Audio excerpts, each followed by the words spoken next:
Look at us now, tip to tip. Ooh, Jesus.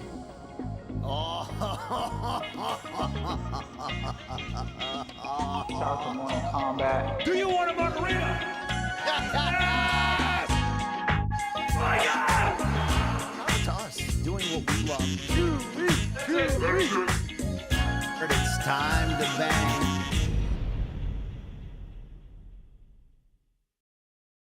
Can't see shit because the screen is off, but welcome. It's Morning Combat, and neither of us have showered. Hi, everybody. My name is Luke Thomas. That's Brian Campbell. Yeah, but I have reason not to, okay? I've been on the road for 8 days, you know? By the way, Is that reason to not shower? I had one pair of clean draws and just this shirt left. All right? I'm not wearing this because I'm the biggest homer of all things. Yeah.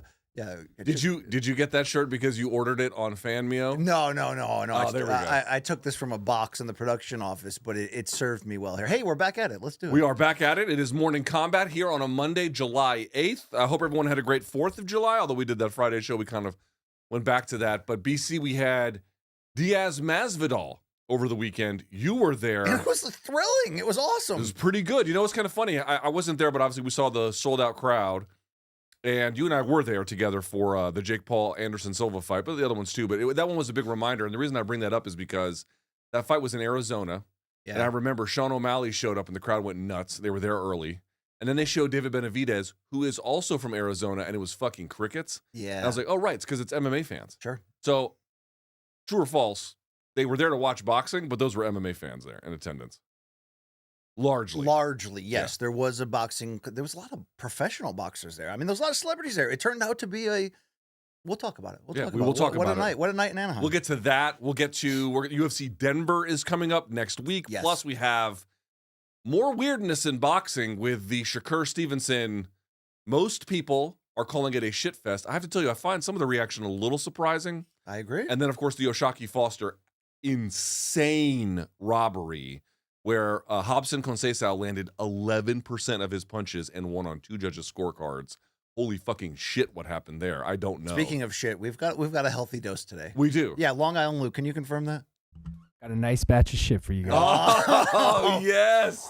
Now, did the North Korean censors thin the herd a little bit? No, but we have a nice surprise for you. Yeah, no, our censor's back there. He said, no, we're good. We're good. Hey, you know what? We say to them, go woke, go broke. We tell them. Yes. They don't listen, Yes. but we tell them. Yes. All right. Nevertheless, let's remind everyone, thumbs up if you're watching on YouTube, please. Of course, you can follow us where you can see on the screen there, all the various social channels of which we are a part. We have merch. You can get jacket like this, jacket like that. How about this hat? Okay. How about that hat? Yep. You can do it. Oh, you know Saul from Louisville? Yes. Yeah, that he just bought this hat again because he wore out the first one. Wow. Shout out to you, Saul. Yeah, very cool. You know, the real Saul. And of course, you can email the show, morningcombat@gmail.com. I don't even know who checks that email account anymore, but it is there. Maybe RJ Dunkel Gangbang. I haven't talked to that guy in a long time. Hey, I emailed with him. Oh, nice, Yeah. nice. He's a new father. Shout out to you. Hey, Big Ray. I was at your favorite place this morning. You know, I haven't been home in 8 days because this is the life I choose. You were shaving your pubic hairs at the Penn Station bathroom? I was at Newark Penn Station. And oh, okay, yeah. Tell the folks the fucking story here. I texted you this morning. Jerk job. Yeah, I was like, you know, Luke says a lot of shit. It really can't be that bad, can it? You know, Connecticut's got some ghettos. Okay, I've been around there. Luke, it was a cacophony of chaos. It was crazy personified. There are characters there. There's diseases, but there are wild characters there. It's completely in disrepair. It is it's another planet, and I'm happy I made it here safely. And I washed my hands very aggressively. It's not just a place that has homeless. Like, you'll find the homeless in any train station. Sure. This is the kind where the homeless will fight each other and or you, right? I watched people push through the Dunkin' Donuts line and like push people to the side. Like, it was just, there was a lot of weirdness going on. I remember I had that bagel one time from that Dunkin' Donuts in that train station. I remember I ate it and it tasted like the air in the train station. Oh, that's great. great. I threw it away. I was like, I'm not going to eat this anymore. Wow. Have you ever dropped something just absolutely disgusting in a Newark Penn Station bathroom and then just exploded and walked out? Never once. If I have to go, I wait for that train to come and then I just... Oh, you can't go on the train while it's moving? That's so awkward. If the choice is the train or the Newark train station... No, the choice is to hold it. It's like in elementary school. You can't poop in the bathrooms. Kids will open the door and throw things I saw at a you. woman die trying to win a Nintendo Wii.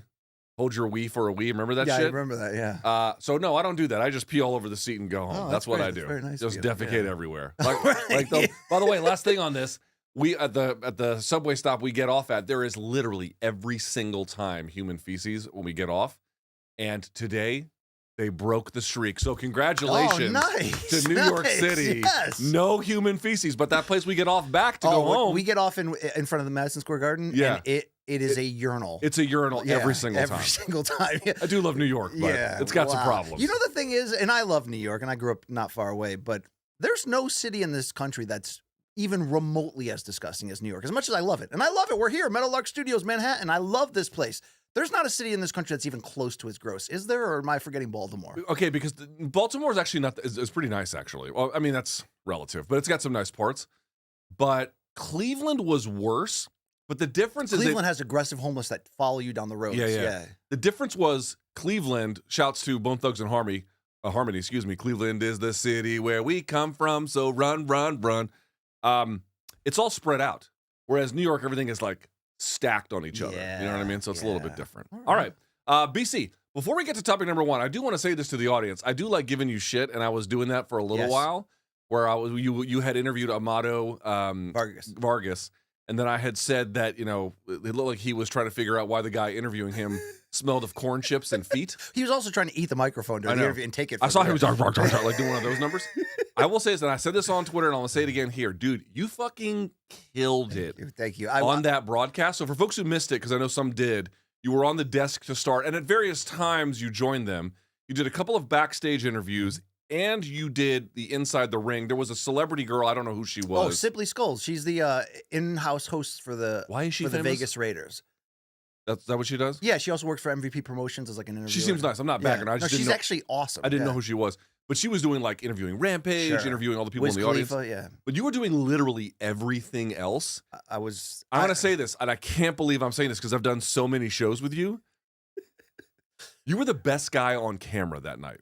You were the best guy on camera. I mean that. Well, now, obviously, the guys calling the fights different. Yeah. Because they're doing. It's a whole long thing. They're just constantly. Sean O'Malley, by the way, not bad either. Not bad. Not bad. Yeah. I mean, he called Carmel Moten's opponent he looked like a serial killer, and then more like changed the subject instantly. That was all right. I mean, it's not batting 1,000, but great job, dude. I want to thank you for that. You didn't have to do that. You didn't have to tweet all that, but they gave me the opportunity to contribute, and I'm so thankful for it. And shout out to AG2, Amanda Guerra from CBS Sports HQ, who was the host. Yep. And shout out to my new best friend, Josh Thompson. I heard you guys became buddies over the weekend. We had a nice budding rivalry. If you watch documentary 3 of MK's great journey, that time we went to Bellator, and remember when Ashley gave everybody COVID? Remember that? Yeah, that was great. Yeah. But yeah, Josh is awesome. So he remains, by the way, the only man to ever knock out and stop Nate Diaz. That's right. We were joking about that. He's like, I hope Jorge doesn't do it selfishly so that I can keep that mantle. So he did it off a head kick, though, so that's a little bit different. Hey, he still did it. Shout out to the He did punk, do it, right? yeah. All right, so with that in mind, BC, let's get this party started. Topic number 1, we're going to kick it off here. We're going to stick with, in fact, Diaz versus Masvidal. There's a lot of different directions. I want to talk about like what could be next. I want to talk about what, some of our favorite kind of crossover boxing fights might be. But let's start with this one. BC, first of all, there is a little bit of controversy about the fight. I want to talk about what it means that I think the fight over-delivered in just a moment. First things first, how did you score Nate Diaz versus Jorge Masvidal in boxing? And are the fans right that Masvidal's activity and power should have yielded him the nod? It's very interesting. In real time, I wasn't necessarily scoring round by round because I was, doing ringside reporting, trying to listen in on the corners, doing a lot of taking notes for the interview afterwards, preparing to get sent to absolute hell by Jorge afterwards. Are we going to see that? Yeah, well, we can see it right now if you'd like to. No, let's go through this first. Okay, all right. Ultimately, look, I felt with my eyes unofficially that I felt like 6-4 Jorge was the score. I thought the decision was going to go his way. In fact, I was wondering if there was going to be a riot in the arena, and I was interested to see what that Nate post-fight interview was going to be like if it happened. The reason why, and look, the CompuBox stats, he outlanded Nate. He landed at a better percentage. Numerically. And I thought that he landed the punches that mattered consistently in the fight. I was also impressed by his stamina, which is why I sort of asked the question that I think he misinterpreted. We'll get to that in a second. I was actually very impressed by that. So I thought he had done enough because I felt he landed the better punches, but I certainly understand in the boxing criteria, and I felt like it was a close enough fight that it could have gone either way because Diaz was bringing the fight to him. Diaz was busier throughout. and Diaz was kind of controlling to some degree the terms. I just think that Jorge was countering that in the second half of a lot of the rounds and suddenly turning the tables back on Nate and was finding ways to land really big counter shots that in the boxing scoring criteria, where a lot of times you get in this debate, what is 6 jabs against 2 clean, heavy counter shots? I was favoring the heavy puncher in this case in Jorge. I really felt like as we went to those cards, like he was going to get his hand raised, and it didn't go his way. It felt, in a lot of ways like a pick'em, but if I had to lean, I was going to lean to the harder shots overall. How did you have it? So I had it 6-4 for Nate, but I want to be very clear about this. Number one, 98-92, and even 97-93. And you're like, oh, well, I'm only 1 round apart from that. But I felt very uneasy with my 96-94 for Nate. 98-92 for Nate seems outrageous. Outrageous. 97-93, even that I have a hard time, frankly, understanding. I'm at 96-94 for this reason. There were several rounds where you could clearly, it wasn't hard to figure out what was happening. Nate was walking him down, trying to stay, flowing through everything, and then finding opportunities, whereas Jorge trying to angle off. At a lot of times, we'll talk about just a second, retreating to the ropes and or the switching turnbuckle. stances. How about opening southpaw? A lot of right hooks to the body, a lot of hooks over the top. And you could tell he was landing the better power. About that, I don't think there's really any dispute. You could really do that. The issue for me was when the round was over, it was just a little bit hard to tell on TV anyway, which one mattered more. I don't know how it came across in person, and there is a difference between the two for folks who have never been to a boxing fight or a fight in general. The fight can look very different in person than it does on television. But I kind of thought that there was a couple of times where Nate's activity, at least perceived activity, got him the nod. But there was something else that I think we should bring up. Even though, and by the way, let me be clear about this. You could easily score that fight for Jorge. Not in any way. If someone's like you, I had it 96-94 Jorge, I'd be like, yeah, I can totally see that. I can totally see that. The one thing that I do think we have to bring up is ring generalship. Sure. Because in MMA, that's not even a thing unless striking and all the other sort of elements of offense first are equal. Yeah. Then you go down the criteria. Whereas in boxing, it's all kind of counted together. Let me just clarify for you. There's 5 points of criteria in boxing for how you score, but the one that trumps them all is clean and effective punching. Okay, yeah, fair enough. But then after that, you're right. It's ring generalship, which means who's dictating the terms, making the other person back up, making them fight their fight. It's defense. It's a lot of other things. Clean and effective punching will always trump. But to your point, it's not just damage like in MMA. Like sometimes we get caught. Right, it's damage first in MMA. Right. That's not the case in boxing. So let me ask you this, BC. The entire fight, Jorge was largely, not the entire fight, long stretches of the fight, Jorge was walking backwards. Now, you can still argue he was punching effectively through big stretches of that, no issue. And again, he was clearly the harder puncher of the two. However, if you're just watching it from afar on mute, one guy is continuously barreling into the other guy, and nothing that the other guy is throwing appears to be dissuading him. Sure. Also, there were times where Jorge would lean against the ropes and or the turnbuckle for a fairly long stretch of time. I can understand putting the priority on Jorge's power punching as the better of what happened, but you can't not look at that given how boxing is scoring. For sure. If it wasn't like Diaz would walk him down and then get deterred. He would just keep walking him down. I can see why a judge would look at that and be like, okay, it sounds nice when he lands, but what's the material impact? He's not cut. He's not folding over. You didn't drop him, and he's still all over you. I can sort of see why they gave it to him. Right. And I want to clarify one thing. I did use as my points in arguing why I thought Jorge won the punch stats, but really that's kind of false because judges don't see punch stats. They're scoring round by round, and us in theory should do that. Although I think on the broadcast they did have almost a PFL-like bottom line of a lot of the punch stats, but you're not seeing that. Did you feel with your eyes? Because this is what I felt. I felt that Nate out with my eyes. That Nate outlanded him. I still had it for Jorge because of the difference in the power and the fact that he was rallying in a lot of these rounds.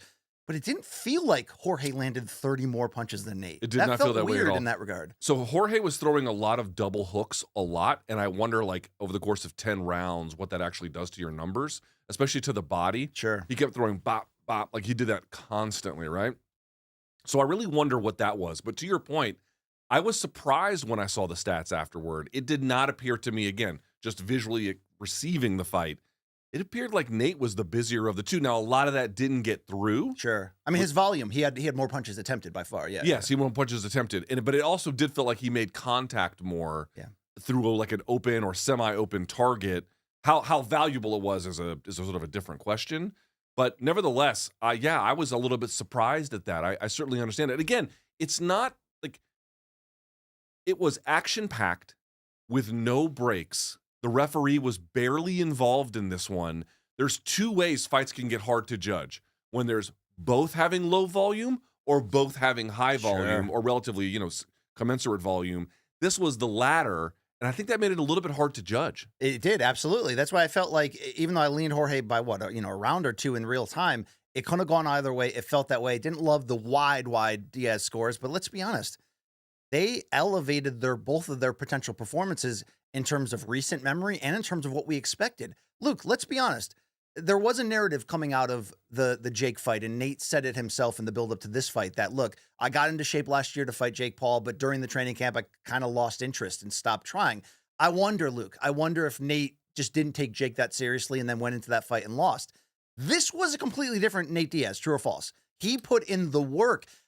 One thing I talked about when it was trying to figure out who's going to win this fight was, to me, it came down to Diaz's activity, because sometimes he can be too mercurial in the ring and sometimes waiting too late, like against Jake, right? He had some moments late, but it was too little too late.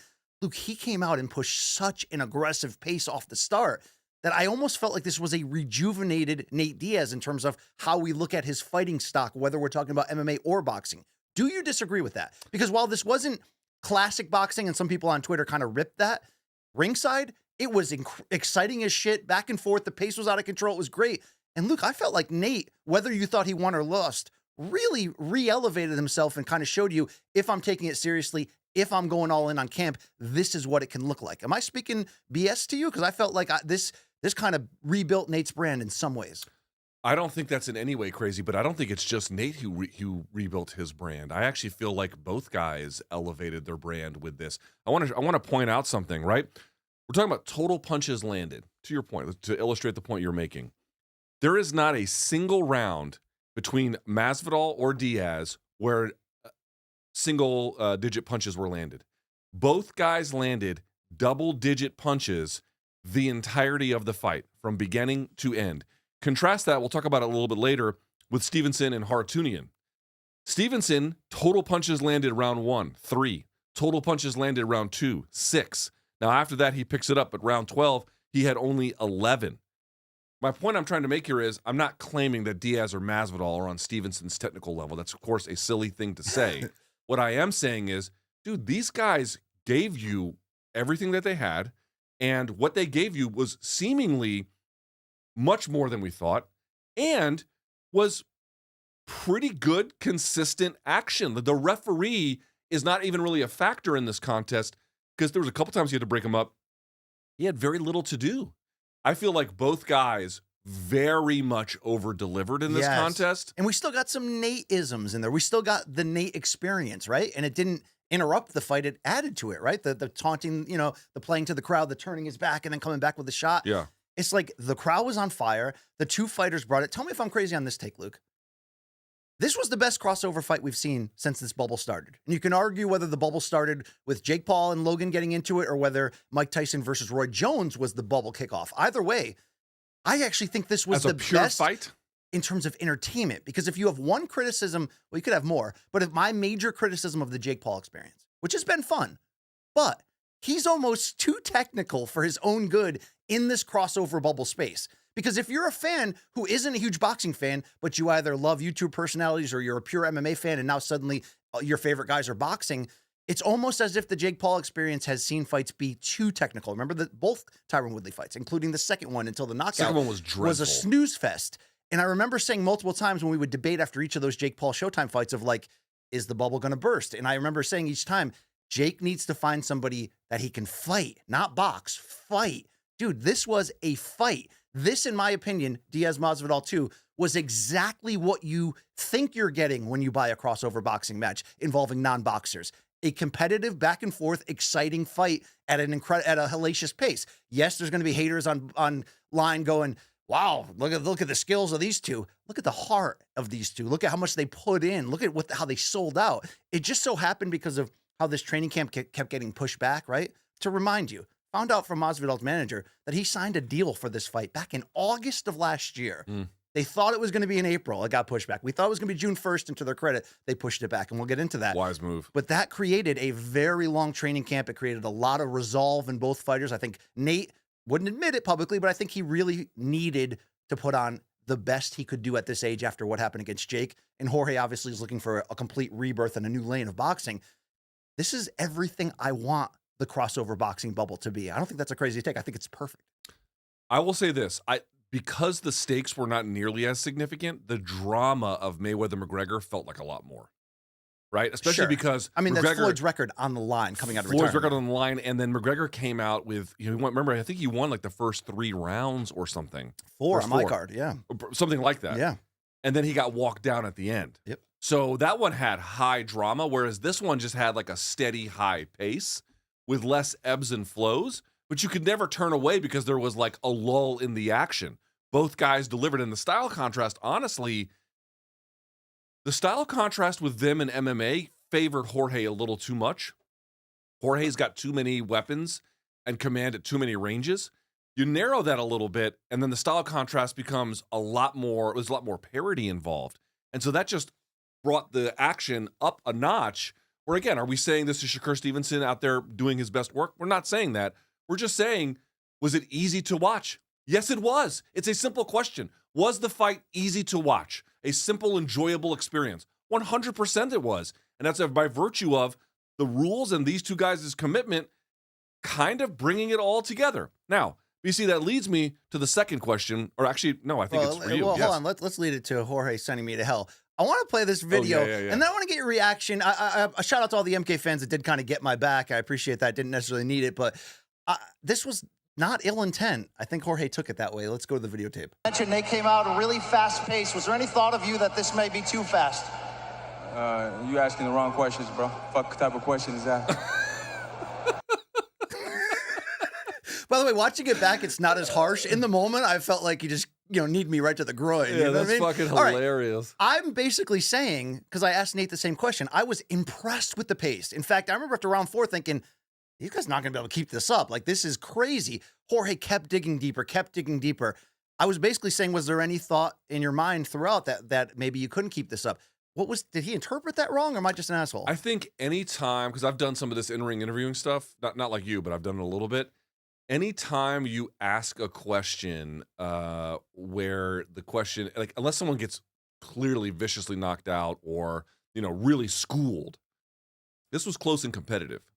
In those contexts, I tend to not frame questions about what they couldn't do or what they felt like they were really, did you, in a sense, were you overwhelmed, or did you feel like you could be overwhelmed? Sure. Because I just know what the answer is going to be. They're going to say no. Well, I should have preempted it with, I was impressed by, Yeah, exactly. You know what I mean? And he must have thought I was basically inferring that he gassed out and that's why he lost, which was not the case. And again, I'm not saying I could do this job better than you. I think you were in that role for a reason. What I am saying is, hindsight being 2020, maybe a different way to ask it was, how many times did you have to dig deep? Yeah. Which is essentially what you're Sure. asking anyway. Oh, no right? doubt. And I purposely tried to tee up each guy with a question that would not continue stirring the pot, Yeah. but would bring praise to Nate, each other. by the I way, said, Nate, yeah. how impressed were you with the heart? What respect do you have for Jorge after this performance? Because they did embrace afterwards, and it was a great fight, a great performance from both, competitive as hell.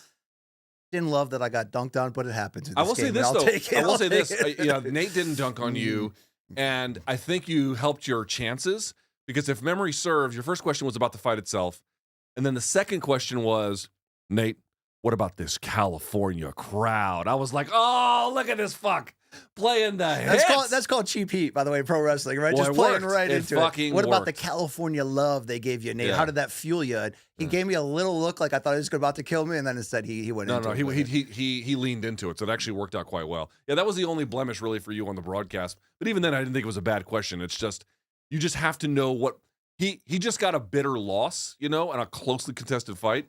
It's just hard to always get that right. All right. Let's go to topic number 2.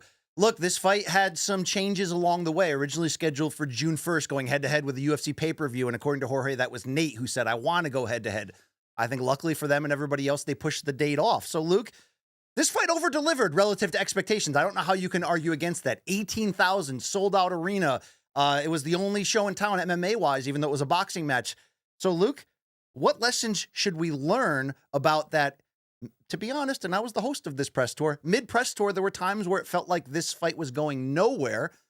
Why, in the end, did it work so well? Yeah, it's a great question. So I think one thing I certainly can say, I didn't hate this fight, but I definitely had skepticism about it, and I was not super thrilled about it. In part because Nate did not look great against Jake Paul. We haven't seen Jorge win in quite some time. He's been retired. What could you really expect? And by the way, these guys are MMA fighters. They're not boxers. What could it be? But then you watch the result, and you're like, huh, it actually was a lot better than I thought it could be. First thing I'm going to say to answer that question is, it's okay to be skeptical in the fight game, especially of promoters, especially of people trying to make a buck, especially of people trying to get money out of you when you know that the what they're offering is not really on the level. At the same time, I am continuously reminded, whether we pick against somebody, whether we like poo-poo a fight, whether we thought, remember, Jake Paul said to us in Tampa, he's going to get a fight with Canelo. I still think that's unlikely, but given the direction Canelo's headed, is that as impossible as I'm serious. As impossible as, that seemed absurd in 2020 and 2021. It's still absurd, but not nearly as absurd. I guess the point I'm trying to make here is, as a general response, the one thing I want to say is, and I'm saying this to myself in the mirror, a little bit of humility about how certain you are things are going to happen, a little bit of humility about how bad you think something is, and also a little bit of reservation about how you think something's going to be great too. The fight game is so full of surprises, and so many times things you are certain are going to happen often don't. This fight was a reminder to me after I watched. I was like, dude, that was actually way better than I thought it was going to be.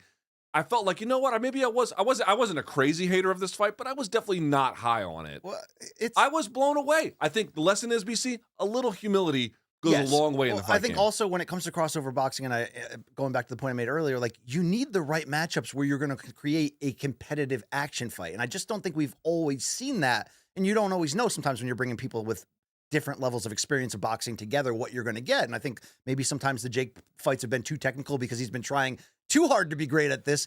But this was perfect. But why I think this ultimately worked out so well for Fan Mio and for everybody involved is, well, moving the date first and foremost. Yeah, that was so ill-advised to try to go head-to-head with the UFC. And better beef. And now we're putting it on a holiday weekend with no other MMA on. But I think people underestimated what Nate is still able to do to draw. Now, that doesn't take away what Jorge added. Jorge is a draw himself. And obviously, Luke, for as much as we poo-pooed the idea of this long press tour, which is an old school way to promote fights, and you're like, well, why are you doing it with two guys that, aren't huge talkers or huge trash talkers of each other? Remember the build to their BMF fight 2019? We're like, oh my God, this is going to be great, thinking it's like Conor versus Nate levels of theatrics, and it was just a lot of mutual respect.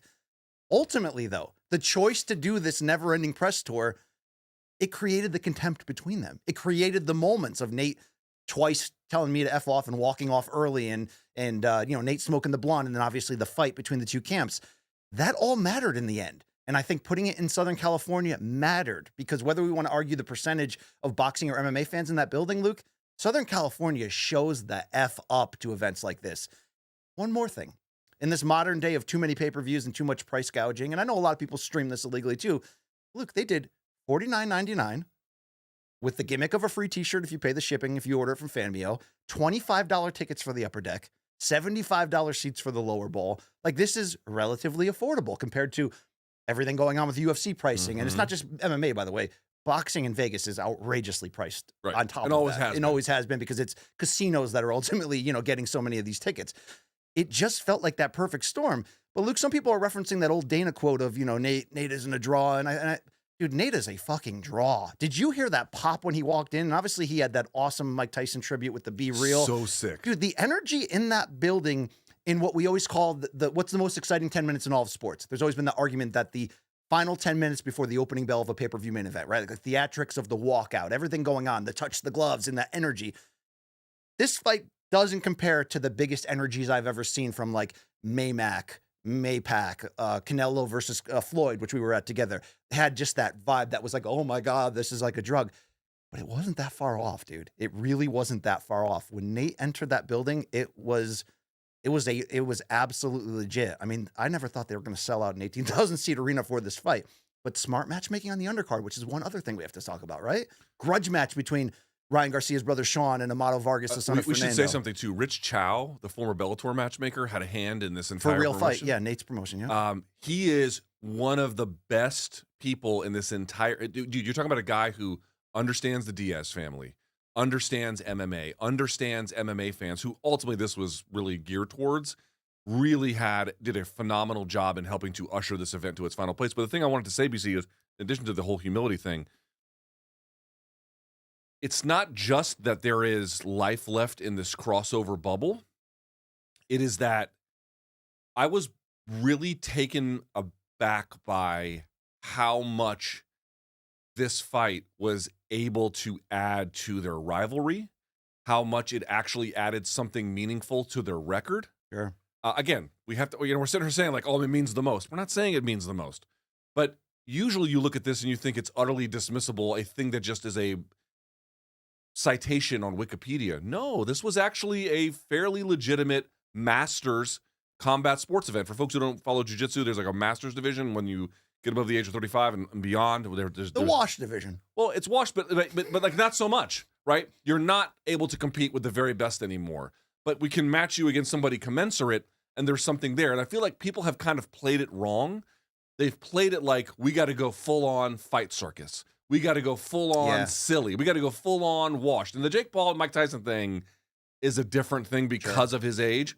But this one, in retrospect, it wasn't too late for either of them. They're both 39. They're old, but they're not too old. They both absolutely brought what they had. They sold out. They freaking sold out. And to your point, moving it off that date, putting a decent undercard, although I will say the co-main didn't need to be there. Okay, the card is fine too long. For six main card pay-per-view bouts is too long. But putting Carmel Moton on there, there was a couple other ones on there. Oh, the Anthony Pettis, Chris Avila one. Six straight wins for the Avila, crowd seemed to like it. The point I'm trying to make is there was just a series of great decisions that built this, and I felt like, you know what?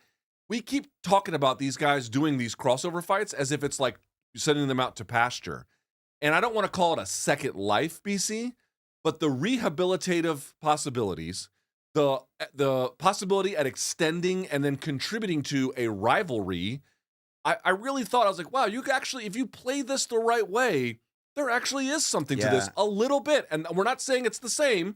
We're saying it's not worth discarding as nothing. I got to give him credit, though, for that Amado Vargas-Sean Garcia matchup. It not only had Was the crowd super pumped for that one? So super pumped. That, I think, brought in the boxing fans. I really do, because the boxing fans have been following the three young sons of Fernando Vargas, who are all on the rise. Vargas almost sent you to hell backstage. Well, you were like 2-time. He was like 3-time. He's referencing an IBO belt, which really doesn't count in the 4-belt era, right? Okay, but I, give him the respect. I love El Faroche, always have. But I felt like Luke. Where were we on that? Talking about the fight, the Garcia and so Vargas adding fight. that fight, I think, brought in the boxing fans, and it was a grudge match because they had a rivalry amateur-wise, and then bringing in Ryan Garcia for better or for worse, and I'm going to say for worse. I don't want to go down the long Ryan Garcia rabbit hole because we did it on Friday, and we could do it every episode because it never stops. But Luke, I'm shocked he came not to support his brother. His brother told us in the fighter meeting, Sean, that like when Ryan's there, I fight so much better. Their dad and Sean said, I hope he comes. I hope he can quit alcohol. He apparently skipped rehab, Luke, for this. And what the cameras didn't pick up that I saw from ringside is the second when the fight was stopped. I didn't like the stoppage, by the way. But, I did like the stoppage. But Sean Garcia had taken a beating that I felt was inevitable. And I love the performance, by the way, and the showmanship from Amado Vargas, which I think he's fun to watch. And this was a big moment for him. There was members in the crowd in the front row that were really taunting Ryan, and he was aggressively yelling back at them after the fight was stopped. And then he made 2 runs to try to essentially jump the barricade and fight them. And that's when, Long Island Luke, can you toss to the video? That's when we saw this, Luke. They grabbed him quick and they got him the hell out of there to the backstage area. It was weird, but this, by the way, the star clientele that they attracted to this fight across entertainment, MMA, and boxing was incredible. Yeah. I just was worried about Ryan being there. I'm glad nothing He's a mess, and he should not be at events like this, even for his own safety and for honestly the audience's safety as well. I'm 100%. We actually had these talks in the production meetings beforehand. Like, what do we do, right? Editorially wise, like, what do you do in this instance? Because he's so volatile at the moment. I'm glad nothing bad happened, and that was weird. But again, altogether, this worked. Now, where does each guy go next? Where should each guy go next? Do you want to do point number 3? Not yet. I want to ask you just straight up, where do you think each guy goes next from here? So, without giving away topic 3, we're going to look at Okay. what favorite matchups we want to make in this space. Let's talk about what happened and what we've kind of alluded to. To me, Diaz being the winner, in particular, this is true for him. Again, I think it's true across the board, but it's definitely more true for Nate, given that he won. This was incredibly restorative for him. Again, the Jake Paul fight, remember, he got knocked down in that fight. Yes. He just looked... He looked doughy, too, in that fight. A little doughy, and I don't know, just a little more dismissive of the whole thing than normal. Even in this fight, he was kind of like doing the whole, Well, I guess the bankhead real bounce or question whatever. I'm trying to ask you, to cut right through that, is saying he mentioned more UFC names, it seemed, afterwards than Leon boxing. Edwards. No, he said, I'm going to kill Jake Paul, and he said, I want to fight the biggest name boxer, but he went right back into Leon Edwards. Do you think Team Diaz was looking at this opportunity as a way to restore his brand to go directly back into a UFC super fight? Whether that's Conor, whether that's Leon Edwards rematch, whatever, I tend to think that they don't want to go back in, and I don't know the Diaz team well enough to say exactly what they're thinking. I've had a little bit of conversation with him over the years, but I do think he's just trying to cast a wide a net as possible. And like what really emerges from that, he'll take the biggest fish, or what enables him to take the most amount of fish from the net. I mean, I realize I'm going far with the metaphor here, but he's just trying. I mean, the reason why he's like Jake Paul, Leon Edwards, Conor McGregor, they're trying to set themselves up for whatever, throw shit at the wall, see what sticks, and then kind of go forward from there. And honestly, given the performance that he had, that's the right strategy. Yeah. That's the right, hyper focusing on Jake Paul. Again, I don't think Jake Paul's going to lose to Mike Tyson, but let's say that he does. What about Mike Perry? Mike Perry could beat him. I mean, there's a lot of different ways. You just don't know what's going to happen. He's staying in good graces with Dana. Sure. So that to me was what this is really all about. Was I'm just going to really cast a wide a net as possible, and then what happens in the end happens in the end. Do you think Nate fights forever? Because this is what he's starting to say now. He's starting to say that I'm going to take on the toughest matchup available forever. No, I think he knows that there's probably a handful of big paydays left. Yeah. And that he wants to just go through all of them and then call it a day. I don't really think he wants to do this much quickly, longer. don't give me opponents, but do you think Jorge goes back to boxing? Do you think he should? Because this was an impressive performance out of him.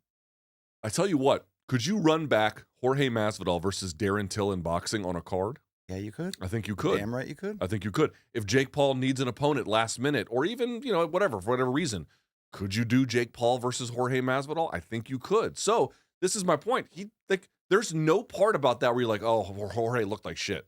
No, he didn't. He didn't look like bad. He didn't look bad at all. He added a lot of wrinkles to his game. You got to give him so much credit. I really was kind of impressed. Yeah. So in the end, both guys raised their stock. It's just that the hyper focus now on Nate makes more sense because he still has unresolved rivalry. That's what Jorge lacks. It's not just that he didn't have the win. Yeah. He doesn't have a history with Conor. He's got the 3-piece in the soda, but he's not going back to the UFC for that, I don't think, anytime soon. And if he does, So he's not going to meet Killshot in the bare knuckle space? Who is Killshot? He's the dude that Jorge effed up with the dreads at the press conference. Oh, the white guy with the yellow dreads? And so at the end of my interview with Jorge, he actually kind of left the interview to try to attack Killshot. Oh. They almost fought in the locker room afterwards. But by the way, I had a quick oh shit moment in the ring. When Jorge left the interview and made a running start, Capetillo tried to cut him up. It suddenly, because if you've never been in a boxing ring, It's small. so it's intimidating, right? Because the ropes are actually hard to get over because of the way they're like, unless someone's holding it for you, it's kind of awkward to get Unless in. you're Andre the Giant. it's weird. Exactly. And then it's so bouncy, the ring. It's Yeah. so much more bouncy than anyone realizes that you never feel like you have your balance when you're in there as a civilian, right? And suddenly that ring's shaking and I'm like, oh my God, I'm going to get trampled. I would have got made fun of if I exited through those ropes. If I exited stage Just left. dove out. Yeah, I was willing to do it though, Luke. I'm happy it didn't happen in the end. Yeah. So yeah, there we go. I honestly feel like it's not true to say the world is their oyster, Sure. but it is true to say the loss for Jorge does not in any way preclude future matchups. And the win for Nate, I think, really brings into focus some key lucrative matchups that could take place either later this year or first and second quarter of 2025. Indeed. All right, BC, with that in mind, let's do a little bit of an exercise.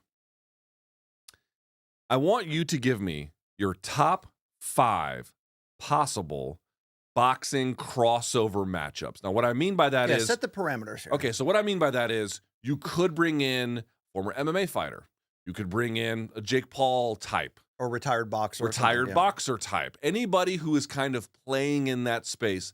And we're talking about fights that if maybe they can't be made now, they could be made next year. Nothing like, 2030, we can make something. We're not looking that far ahead. We're kind of looking what could be made right now or in the relatively near future. All right. Give me 5 fights. Go 5-1. I want to get your reaction after each one. Here we go. Here we go. Brian Campbell's top 5. All right, number 5. I don't necessarily love this fight, but I can't look away from what the spectacle it could bring. I'm going to go Logan Paul versus Jake Paul, which I do think is something that they will inevitably do. And I think, Luke, it is going to command so much car crash attention. And yes, it has ways it could go so wrong, and I don't even know what it would look like. But there's that weird part of me that's like, okay, I'm in. I'll put my money down. I'll watch that. I know you hate that fight. But brother versus brother. First of all, our fans are probably going to kill us for this segment. Yes, and they number will. 1. And then number 2, I hate that fight. Okay, but does it kill numbers-wise? Does it commercially just attract If you the lost attention? your 401k in crypto scams. Oh, speaking of crypto scams. Brought to you by Make America Great Again. Again. I'm Thank like, you. dude, that's the biggest shit coin on planet Earth. But Good okay. Lord. Neither here nor there. I don't have even the slightest fucking. I just don't care about that fucking fight. I can't avoid it, and I had to put it on there. That's number 5. All right. Number 4, I want an action fight, and as Jorge rebuilt his brand, you're damn right. You ready for this? Jorge Masvidal versus Mike Perry, I think absolutely bangs in a boxing ring. I like it. I can dig that one. Who do you think wins? Give me the odds on that one. I think Jorge. And look, you and I are both starting Really? to come Okay. around to the idea that we love Mike Perry in this Jake fight. It's at 200 pounds, isn't it? It is. It's a cruiserweight contest. Yeah, I don't know. I think the Jorge fight could be more competitive and just be straight action. I think Jorge Also, we haven't seen Mike Perry in a do boxing ring in a long time. Right, He did one pro fight way back in the day. Yeah. But anytime soon, recently rather. All right, number 3. Conor McGregor versus Jose Aldo, part 2. What do you think? Holy shit! Wow. Because I am of that belief that I've been And what waiting. weight? 55, So 60? Aldo's been boxing at what? He fought Jeremy Stevens. He fought a couple people. He's been boxing probably around the 150 area, right? Well, I mean, he's been MMA fighting at 135. That's a good point on there. I think you got to find a catch weight that Conor can still make. I just feel like I've always wanted to see Aldo get that chance at that rematch, and I still felt bad that he never got that chance because of how quickly that fight ended and all of that. I felt like it should have come around again. Conor hasn't been active or whatever.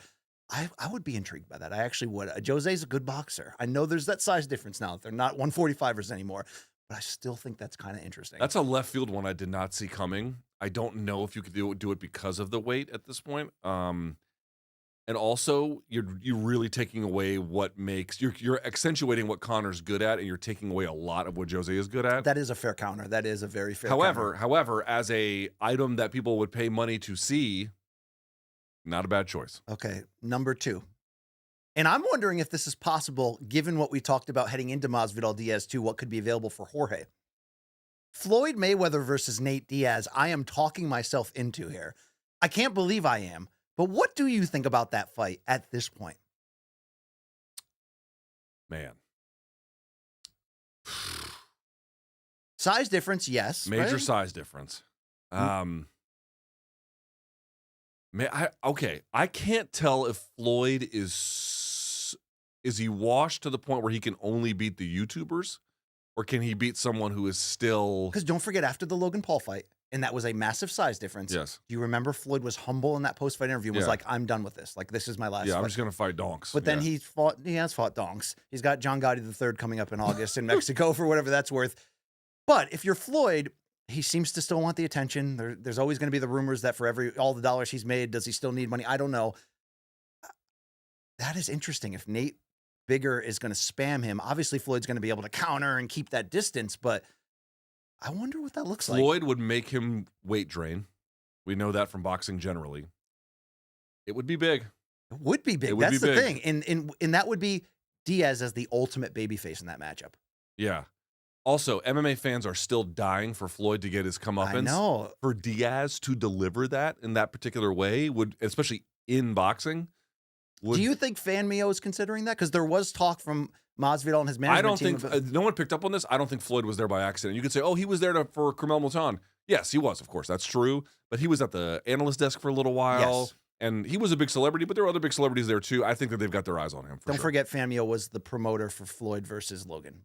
There you go. There you go. Even better. All right, keep going. All right, final one. And I really toyed with this because I'm like, can I get Poetan into a fight? Can I do what? Anthony Joshua looks like he's hunting for one. I went back to the grain here. I went back to what I like. People hate this probably.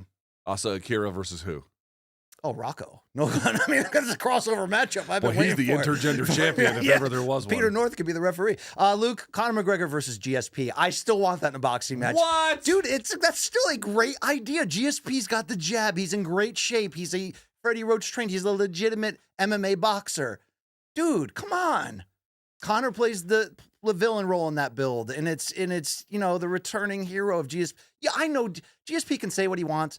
I know obviously he's living the lifestyle. He's going to be in shape the rest of his life, but he's in insane shape all the time, right? Just in case. Dude, I think that's a killer fight. It would do gangbusters. It would be fucking huge. Where would you put a fight like that? Vegas? New York City?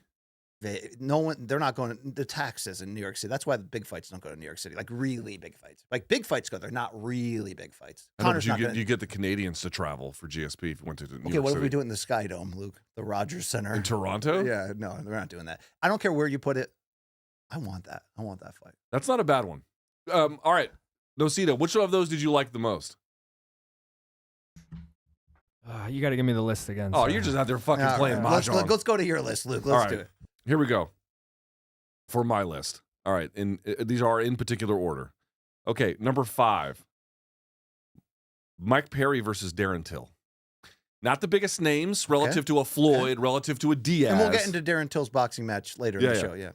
But I kind of feel like the promotion for that would be reckless to the point of stupid but fun.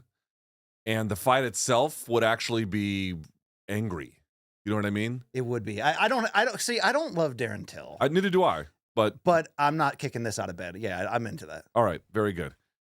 For my number 4 choice. By the way, Stephen Thompson beat Darren Till, and no one wants to talk about that anymore. Let's move on. I know it was a very terrible fight, though. That was the problem. All right, that's number 5. My number 4 choice, BC.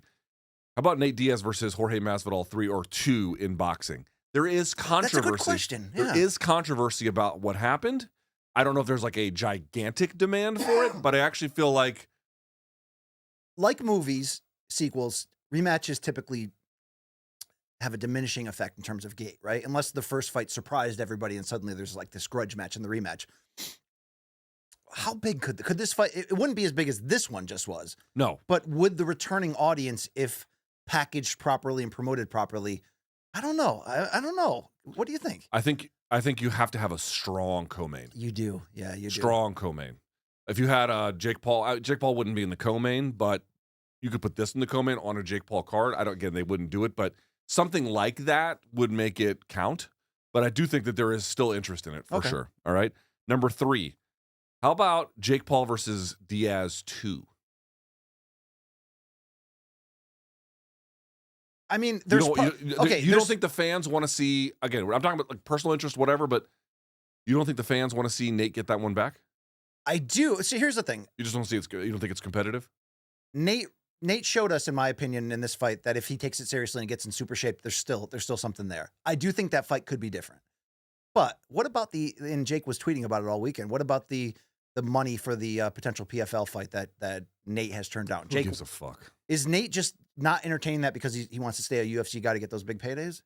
Yeah, I mean, I don't know what the $15 million offer looks like and what the parameters of it are. I think if there really was $15 million on the line and it was just for beating Jake Paul, he would have done it already. Probably that's not real, or a big part of it's not real. Do you think if Jake didn't have 2 fights lined up right now, that might actually be the fight that they would do next? Probably. Yeah, it would sell. Probably. It would sell more than the first. Yes. It would. Again, I think you have to match make that one correctly down the card. All right, so that's 3. Number 4. Conor McGregor versus Jake Paul in boxing. Again, is this what I want to see out of Conor McGregor? I'm not necessarily suggesting that, but we're building like what the biggest ones are. This is a big one. Conor McGregor I don't know getting. why I don't love that fight at all. No, Sayeda said that's his. Long Island Luke said that's his number one. That's your number one? I think that'll do the biggest numbers. It's not my personal number. Okay, yeah, that's where I'm at. Like, I mean, all of these fights are kind of silly, right? Or to a degree. That's what this space is, but it's also entertaining. Yeah. So we're asking like which ones would do really well. I just think that this one would fucking kill. I do. It would kill. Especially if Jake Paul goes in. I mean, okay. What about the size? What about the we size have, difference? we have to wrap our heads around something. We would probably cry, but if Jake Paul absolutely fucking sleeps Mike Tyson, which I cannot believe those words are coming out of my mouth. I don't think it would be a sleep. I think it would be like a sad stoppage, like just beating on him. Right? Let's say he does what he did to Tyron Woodley against him. Oh, God. And now Conor's 2 fights done. He's out. He doesn't re-sign. That's not a big fight? Oh, it's It's a fucking massive First of all, fight. Conor versus anyone is massive. So, but Jake Paul off of that. I just feel like Jake Paul's too big. All right, I'd be in. I just don't love that one compared to the other ones. But All right. Now, the next one, my last one, is you could sub in Floyd for a bunch of different ones of these, but I'm going to leave him out. The last one I'm going to say is... This is your number one, by the way. So don't say it's my number one. Yeah. I don't know if the UFC is going to make this one. So in the event that they don't, you could easily do, in boxing, Diaz-McGregor 3. Or McGregor-Diaz 3. You could. But would the audience be so upset that it's not MMA? That's the Okay, question. but if they can't make it in the UFC for whatever reason, right? Yeah, I mean, that fight should only be in MMA, okay? But for whatever reason, these guys don't get to the UFC at the same time. You can't make it. Now they're both free agents. Yeah, I love it. I love it. Are I'm you not really gonna going lie. to say, as an MMA fan, I'd rather see nothing than what you just saw Jorge and Nate honestly give you a pretty decent effort, a very commendable effort. You would turn that down over nothing? When the choice is nothing or that? The build would be incredible. It'd be I don't care if they're insane. arm wrestling or power slapping. The build would be incredible. By the way, Mauro Ranallo asking Sean O'Malley on the air if he's interested in power slapping, and Sean was like, "Fuck that." Basically, like I was like, "Yeah, O'Malley, yeah." New York baby. Times killing power slap over the weekend too. Also, O'Malley, when asked by Mauro, "Is he going to fight Merab next and come back?" He said, "Hoping for the sphere, but like can't guarantee it. Hoping, pushing for it." I don't understand what's so hard about booking that card. I don't know what's so hard about booking Sean versus Merab. Like, book it already. Like that's the fight to make. It's one of the top 5 best fights I can make right now, right? Yes. So make it. Yes, it Fucking is. Make it. Let's go. All right, those are our top 5. You can kill us on Reddit for us. There we go. They will. Our hardcore MMA fans hate today's episode. Yeah, they hate it. But I mean, what do you want us to talk about? Like, we'll get to UFC Denver here in a minute, Yeah, but we'll there's get to just not Tracy a lot. Cortez in a minute. Yeah. Yeah, we'll talk about Tracy Cortez. All right, BC, you got to hit me up here. Oh, yeah. Let me load it HMU. up. Topic number 4, we go to the boxing ring. Let's do it. There was a card in Newark, a top-ranked card over the weekend. Shakur Stevenson in his final fight under the top-ranked brand, headlining in his hometown at the Rock, the Prudential Center. He made Artem Harutunyan look like a sparring partner. But Luke, fans were not only booing Shakur in his own hometown, they were walking out before that main event was even over. So now that Shakur is a free agent, what has become of his stock? Because if you have not been following boxing Twitter overnight, everyone is coming after Shakur. Except Clarissa Shields. Yes. And I mean, Ishe Smith. I mean, everybody is going, Ryan Garcia, everybody is going after him. Are they right? Or were there circumstances involved that need to be reframed? Is Shakur the most boring fighter ever and he's going nowhere and he just shot himself in the foot after being booed out twice in a row? What's the real deal here for one of the best boxers in the world? I'll say this. That card overall, the real star of that card, by the way, just as a side note, people asked me the other day on my live chat who like the top prospects I was like really excited about. I forgot to mention this guy, but I want to mention him right now, just as a quick note. Abdullah Mason. Oh, get ready for Have You Seen This Shit? Yeah. Holy shit, dude. Abdullah Mason is a fucking phenom. He was on that card. He was the star of that show as far as I'm concerned. Abdullah Mason is a beast. Now, that aside, let me tell you the truth about this fight with Shakur Stevenson, if I may. I didn't hate it. Now, am I telling you that you're not allowed to hate it? It's not what I'm saying. Right. Am I telling you that it was crazy exciting? That's not what I'm saying. Am I suggesting that if you don't like it, you don't know shit about boxing? That's really not at all what I am telling you. However, in contrast to his last fight, where he did have an injury, but he was doing a fair amount of moving and running to it, like quite literally a bit of running against De Los Santos, he stood, Shakur did, right in front of Harutunyan for 12 rounds. Right in front of him. Harutunyan could barely do shit to him. I had that fight 11 rounds to 1 for Shakur Stevenson. Did I find it the most thrilling? I did not. Did I think it was, the fight that I really had to see? No. But I saw some of the responses, and I'm like, I just didn't feel that way personally. Now, that is a separate thing. There it is. It's two separate conversations. Because the crowd in attendance fucking hated it. We got a video of it, by the way. We can talk over it, but you can throw it. Roll that video if you have. Let's listen in. The audience. If you can lower the volume on that here. There we go. The crowd fucking hated it. This is the 11th, or I think between the 11th and 12th round. I mean, is it damaging that he got booed out in his own home arena? He got booed out in his own home arena, and people are leaving because they simply got sick of it. So I understand what he's looking at. You're asking about his stock. His stock fucking collapsed with this fight because he had 2 fights in a row now where he has talked a bunch of shit about what's going to happen, and then none of that happens. He was injured last time. I'm not saying that's necessarily the excuse. Okay, but you had a great opportunity against the guy who was clearly overmatched. And again, he did stand in front of Harutunyan. He did not run at all in this fight. Here's what I don't get, BC. This is where I come down on this whole thing. He says he is comfortable fighting this way. If you don't like it, fuck you. Okay, he's a grown man. That is his choice. But there's a context here. Top Rank did want to re-sign him. This was his last fight. He chose not to. Can I give you that timeline real quick? Hold on 1 second. Let me get the numbers here. He was offered $15 million for 5 fights. So about minimum, guaranteed. Minimum. So he's guaranteed $3 million a fight. He did decline that offer. BC, here's what I don't get. That's a good offer. And by the way, again, if you had like a real big pay-per-view, it would have been considerably higher per fight. By the way, if he had signed that, would he be fighting Loma next? Probably. Probably. Yep. What I don't understand is how you can turn down that offer, then decide to fight in a way that is objectively not crowd-pleasing, and think that Eddie Hearn or Oscar De La Hoya or PBC, I don't know, they're going to give you more than that? I honestly, listen, I don't know what's going to happen on the open market, but I would be somewhat skeptical that he can get a similar or more lucrative kind of deal now settling into this groove where it's like, this is how I box. I'm better than all these guys, like it or not. Dude, the free market is not going to reward that, I don't think, in the way that he imagines. True. And I think there are 2 conversations within this, number one. And let's have it, okay? To what you just said, you're right. Was this the worst thing he could have done for his brand entering free agency? I'm going to say yes, right? Didn't necessarily go for the knockout against an underwhelming opponent. But I don't think you can say that without framing what really happened. According to Mike Coppinger of ESPN, who reported on this heading into the fight, he was offered that deal by Top Rank earlier in the year. When he turned it down, he was pushing Top Rank to come back quick, come back in like March. Why? To end his contract and hit the open market. Top Rank, according to Shakur, kept pushing him back the date. They finally pushed it to this one. Luke, I want to say something. I think it's criminal that Artem Harutunyan, maybe not criminal, but ridiculous that this was the opponent. Now, granted, Shakur signed it, right? But I think in Shakur's feeling, it was, I just want to get out of my deal and go, no matter what. Why was Harutunyan, whose last fight was against Frank Martin, in which a similar fight broke out, in which people were killing Frank Martin's stock after? Why? Because Harutunyan was not looking to make that fight. Now, Harutunyan was more aggressive to some degree in this fight than that Frank Martin fight, but Harutunyan was not trying to make that fight. Frank tried his best to try to track him down. And remember, after that fight, everyone's like, oh, Frank Martin's not good. Why the F does Harutunyan become the next opponent after losing that fight and getting a title shot against Shakur? I think Shakur was basically like, I don't care who you give me, just give me this final fight so I can move on. Now, did Shakur shoot himself in the foot with what he did? Yes.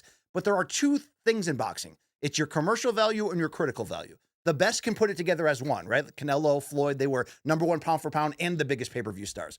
Shakur's never going to be on his own as an A-side, a commercial blockbuster guy. But he is one of the best boxers on the planet right now, pound for pound. And this performance does not change that. So when I say there's 2 arguments in this, the one argument is, is this a bad look? Yeah. Getting booed in your own hometown, having 2 back-to-back kind of bad look fights? Yes. But the aggressive killing of Shakur, like, see, I told you, he has no power. He's boring. He'll get killed against Tank. Watch. I think people need to chill on that, okay? He brought the fight to Harutunyan. Did he ultimately risk everything and go for broke and go for the knockout? No. Why? Because to him, it wasn't worth it. He's not the first fighter that's defensive first, that is not going to thrill you offensively unless the opponent is making him. Let me bring up one thing. Shakur's a 3-division champion, Olympic silver medalist. In the 3 biggest fights of his career to date, Jamel Herring, Robson Conceição, and Oscar Valdez. Wiped him out. Wiped them out by walking forward, standing in front of them, and still not getting hit, and overwhelmed him. Look at the punch stats from this fight. Shakur against Artem on Saturday landed 44% of his power shots. Outlanded him 170 to 74. Pushed the pace on him. Limited Harutunyan to single-digit connects in every round but one. Shakur is still, whether you love him or hate him, or commercially you think he's dead, one of the best fighters in the sport.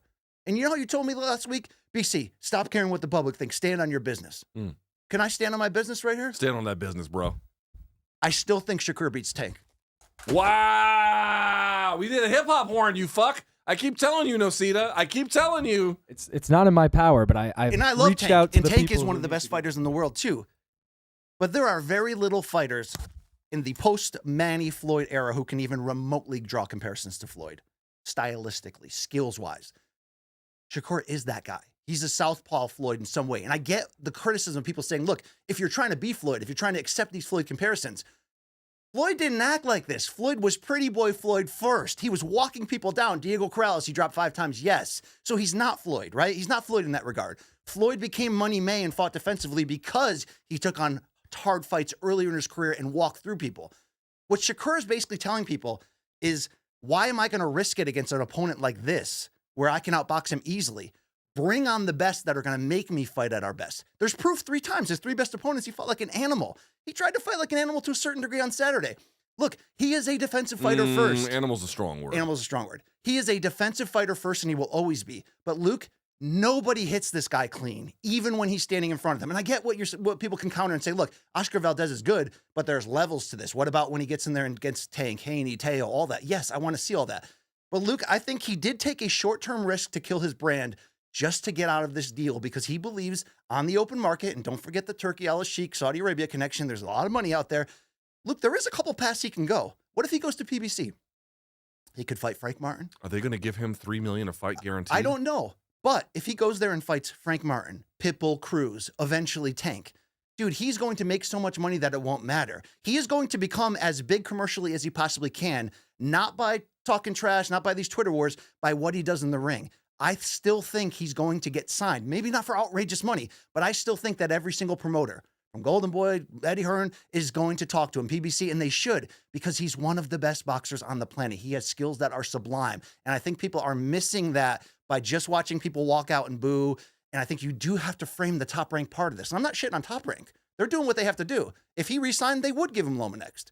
And that's why, he wore that t-shirt, by the way, that called out Bob Arum. We'll see that in Have You Seen This Shit? But I think people are going way overboard right now. This guy is still the goods, but he's never going to be that knockout guy. No, he doesn't have huge power. Okay, but he's hold on. going to move up in weight, and he's not going to get touched, Luke. Okay. All right? Okay, but let's talk about the fights that were difficult or mattered, right? So he goes 16-0 against Jeremiah Nakatila, wipes him out, wins the WBO interim title. Then Jamel Herring stops him inside the 10th. Oscar Valdez, a ridiculous opponent in Vegas, crushes him through 12. Did he lose a round or two in that fight? Barely. Show me a situation where he got hit by anybody. Hobson Conceição fucking wipes him out, maybe lost a round. Yoshino stops him in the 6th, by the way, at the Prudential Center. So he's After Yoshino said he had no power, too. and just crushes him. De Los Santos was the bad one, and now He this was injured. one. He was injured. And now this one against Harutunyan. I'm simply pointing out, you're right. When the chips are down, he performs extremely well. He's undefeated, 22-0.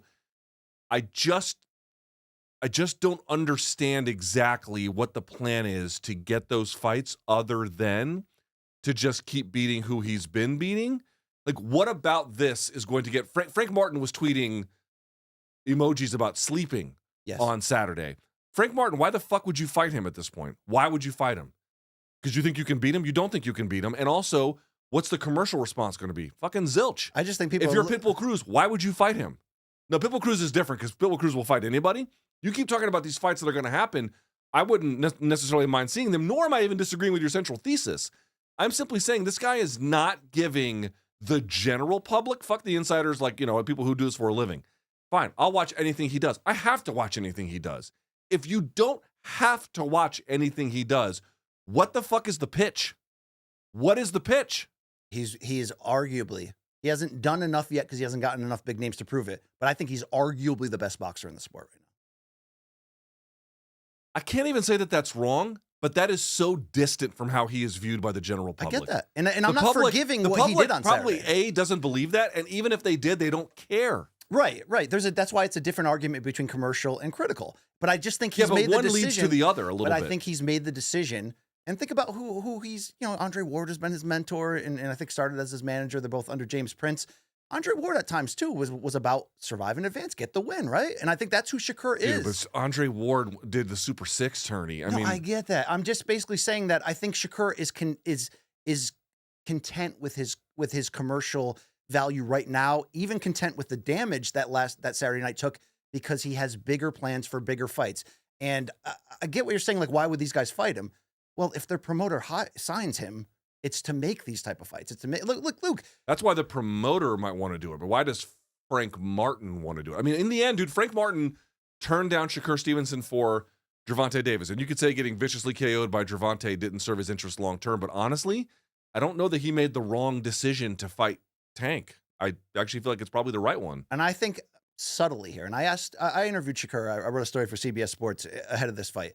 And I asked him specifically, I said, look, like boxing turned on you because of your performance against De Los Santos, right? And I was like, look, I asked him straight up, like, do they have a right to that? And he disagreed. But I basically said, is there a part of you that realizes that maybe you are lowering what people think about you so that you can get bigger fights in the long run? And he didn't really commit to that, but I wonder if that's true. Short term, this is a bad look for his brand, just like the De Los Santos fight was. But notice one thing.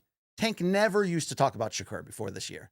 Now, after the De Los Santos fight, they're talking left and right about wanting to fight him because they think he's easy. They're going to knock him out. And Tank may do that. I'm just giving you my opinion. That would be one of the best fights you can make in the sport, and I couldn't wait to see what happens.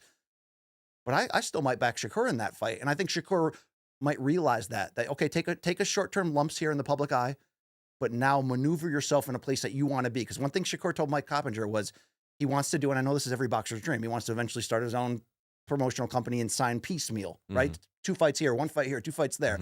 Obviously, it's easier to do that when you have a big draw ability. It's way easier to do that. But I think he's standing on his own business right now, and and it's no different to some degree than what Floyd and Oscar did by leaving Bob Arum of Top Rank. They basically got to a point where they saw a ceiling financially what they could make, so they did what they had to do to get out of that and create their own lane. Remember when Bob Arum said, "Hey Floyd, you have to fight Antonio Margarito next. I'm going to pay you $8 million." Floyd said, "No, I think I can make a lot more. I want to fight De La Hoya." What did he do? He left, fought De La Hoya, and, set a new record. I mean, the difference is Shakur doesn't have that same commercial potential. So I'm not trying to make that exact point. I'm just saying short term right now, Shakur standing on his business and finding his own path out of there. But at the end of the day, does he have the goods critically? Yes or no, to be in these big fights and potentially win them? I still think yes. Course, yeah, and that's where he's going to make that bank. So I just feel like in the last year, we went into mid 2023 where we're like, oh, okay, we've got Lopez, we've got Haney, we've got Garcia, we've got Shakur, we've got Haney, we've got Tank. And I just feel like Lopez is certainly doing his thing above a weight class now. He's not really back at 135, and obviously, it's a different kind of conversation. But for the guys who are like 130, 135, it seems to me like Tank is clearly ascended past them. Garcia's got whatever the fuck he's going on, and plus he's at 140 anyway. That's one. Stevenson, obviously, critically is insanely good, but I don't think his promoters are going to be beating down the door to give him a ton of money right now. That's one thing to keep in mind. Devin Haney is just out for a little while. Forget that. And then again, I don't know if he can even make this anymore. And I can go on down the list. Tank is the guy, has to go to jail, comes out, takes the Frank Martin fight, viciously KOs him. He is guaranteed entertainment. This was the fight that, by the way, Shakur Stevenson was going to take, so Shakur can't talk shit about who he's fighting at this point. I feel like these other guys are kind of floundering a little bit, or at least in different places, whereas Tank has truly ascended to a new spot at 135 pounds that he just didn't clearly have before. Yes. He clearly has it now. I just think that Jay Prince, Tank's advisor, is way too smart for this to be the fail that it looks like. I wonder if they looked at, if I re-sign with Top Rank, I might get the Loma fight. But will people give me the credit for that? Will I make the money that I want to make for that? Maybe in their heads, they're thinking, let me look like I'm easy prey. Let me go to the PBC. Let me get that big Tank fight. Because if they believe they can win it, name a bigger opponent that you could beat that can make you a bigger star and make you life-changing money than Tank. There isn't one right now, right for him? So I wonder if that's the road they're going to take. Do you think, right now, Tank and Loma appear to be in negotiations, but there is a growing rumor on boxing Twitter that, like, if Shakur signs elsewhere, could that change this? If Shakur goes right now to the PBC, You think they could sub him in and maybe Loma's the odd man out? I wonder if that's possible. They could. I don't think they will. I think Tank still takes the Loma fight. Well, there is the argument of did Shakur do too much damage to his commercial that somebody wouldn't bring him, and I get that, but the Pitbull Cruz one is actually a more interesting fight for me. I agree with that. Because Cruz is just going to march that fucker down no matter what. Hey, we're gonna find out. I'm supporting Shakur. I believe in his talent. I really do. And I always have. Like I said, dude, I didn't hate this fight. I did not hate this fight. I know that people in the audience did, and that's fine. I don't begrudge anybody who felt the way that they did.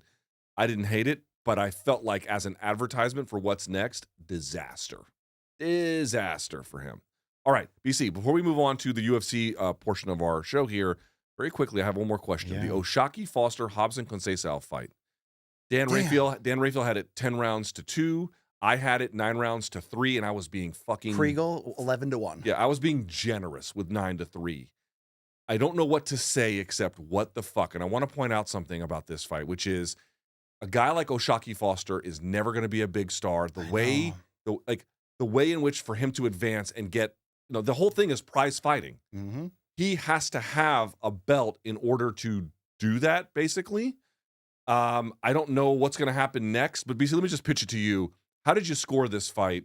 What do you think? I think you can go as far as 12-0 in this fight. And Conceição's really good. He got up twice off the canvas against Navarrete to push for a draw, right? Olympic gold medalist. Very good fighter. He was not in this fight at all. He landed 11% of his punches. Which is, that shows you, was Oshaki overly offensive? No, but that's his game. He's slippery. He's and he's smart. Philly shell, whole bit. Absolutely.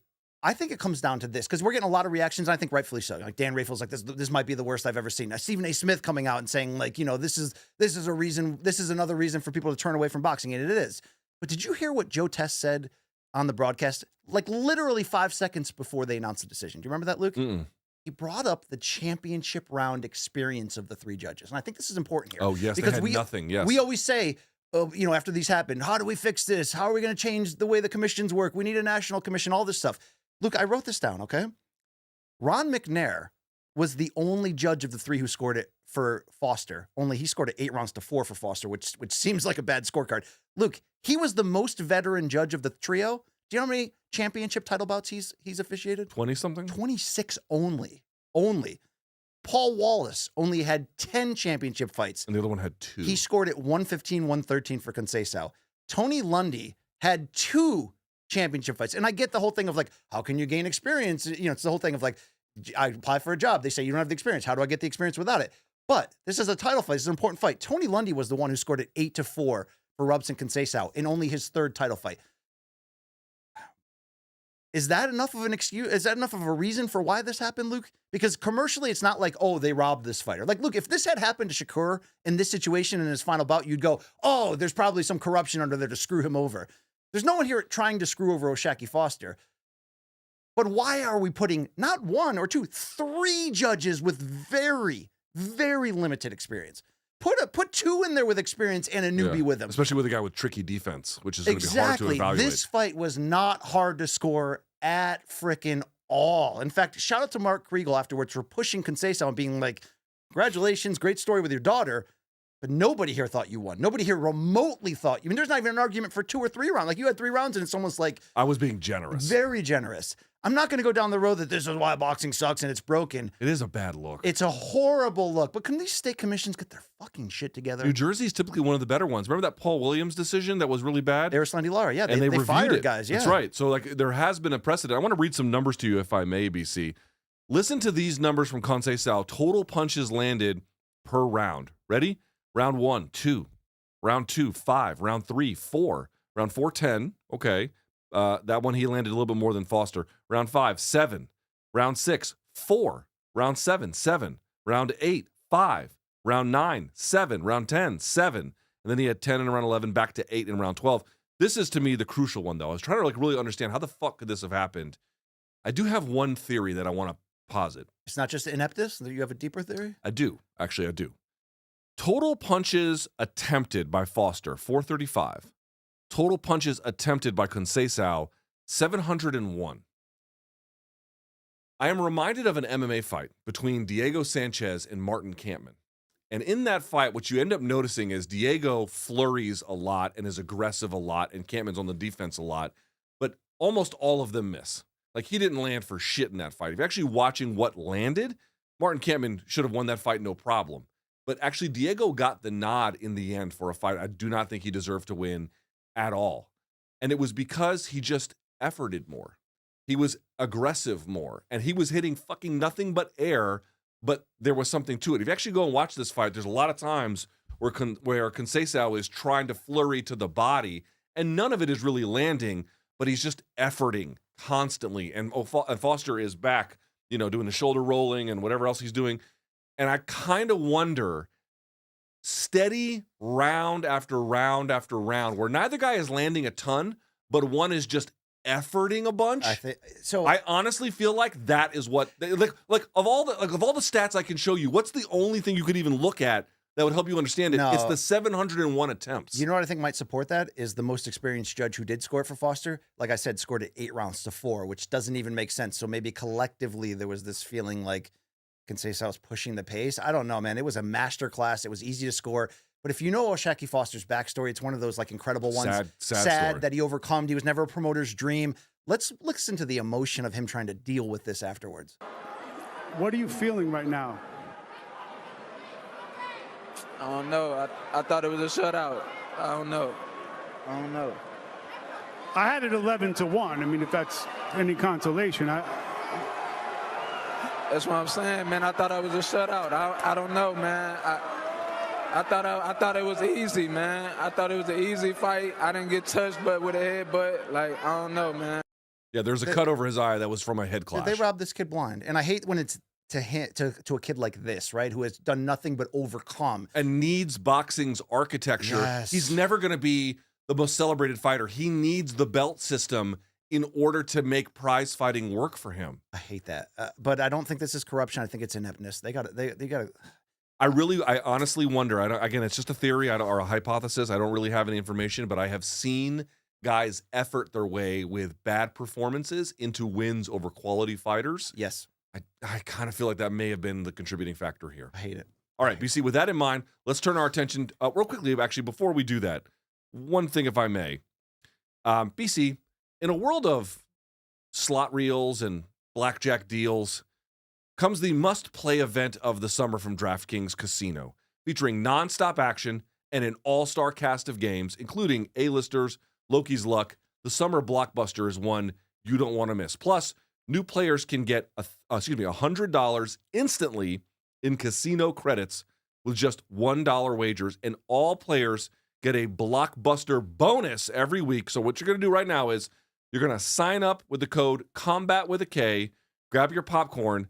It's showtime on DraftKings Casino, BC. Love it. And by the way, if you have a gambling problem, call 1-800-GAMBLER, or if you're in West Virginia, visit www.1800gambler.net. In Connecticut, help is available for problem gambling. Call 888-789-7777 or visit ccpg.org. Please play responsibly. 21 plus, physically present in Connecticut, Michigan, New Jersey, Pennsylvania, West Virginia only, and void in Ontario. Eligibility and other restrictions apply. New customers only. $1 wager to earn $100 and non-withdrawable casino credits that expire in 168 hours. Terms at casino.draftkings.com/blockbuster. All right, BC, with that in mind, let's get to our UFC topic here on the day. Again, not a lot of UFC to react to over the weekend, so it's been boxing and kind of crossover boxing centric. BC, UFC Denver is going to be this weekend, and in that main event will be Rose Namajunas, in her 5th main event, by the way, taking on a late replacement in Tracy Cortez. You can focus on that fight or anything else on the card. My question to you as follows. What is the most important or the storyline you're paying attention to most about UFC Denver? Look, I think it's about Rose still for me. It's what is she at 125 pounds? There were things to like in her loss to Manon Ferrot. I mean, she dropped her twice, and Rose is saying, look, at this point in my career, it's hard to make that cut. This is the weight class I want to be in. But Luke, even though she's coming off a win over Amanda Ribas, I still don't know if she's a real player in this division, or if she's kind of playing out the string, right? And kind of taking on fights to end it.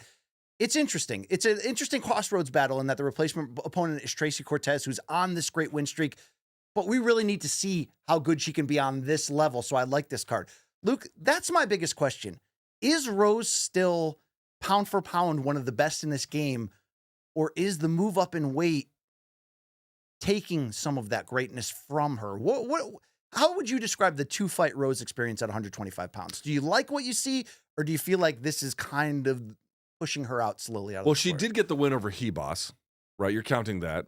And she had the fight against Barber that was canceled, or, you know. And she looked good at times against Faro. It just didn't, So I don't know. She's 32 years of age, which is not in any way old, and certainly not old even for championship level UFC fighting. At the same time, she started young, and she split with Trevor Whitman, which, by the way, is kind of like a weird thing that we don't really understand the terms Dude, of that. that has been the big red flag for me since this move So happened. why is it a red flag? Because she's losing? Or, I mean, she won against Hebos, but she has the 3 that's what I'm losses trying in to a row. figure out. Here's what I'm trying to figure out. It's one of 3 things to me. Is she declining with age? 2 losses in a Even row. though she doesn't have a ton of career fights. Is it the Trevor Whitman effect? Now is Pat Barry her lead trainer now? I don't know if he's the lead, but he's certainly still.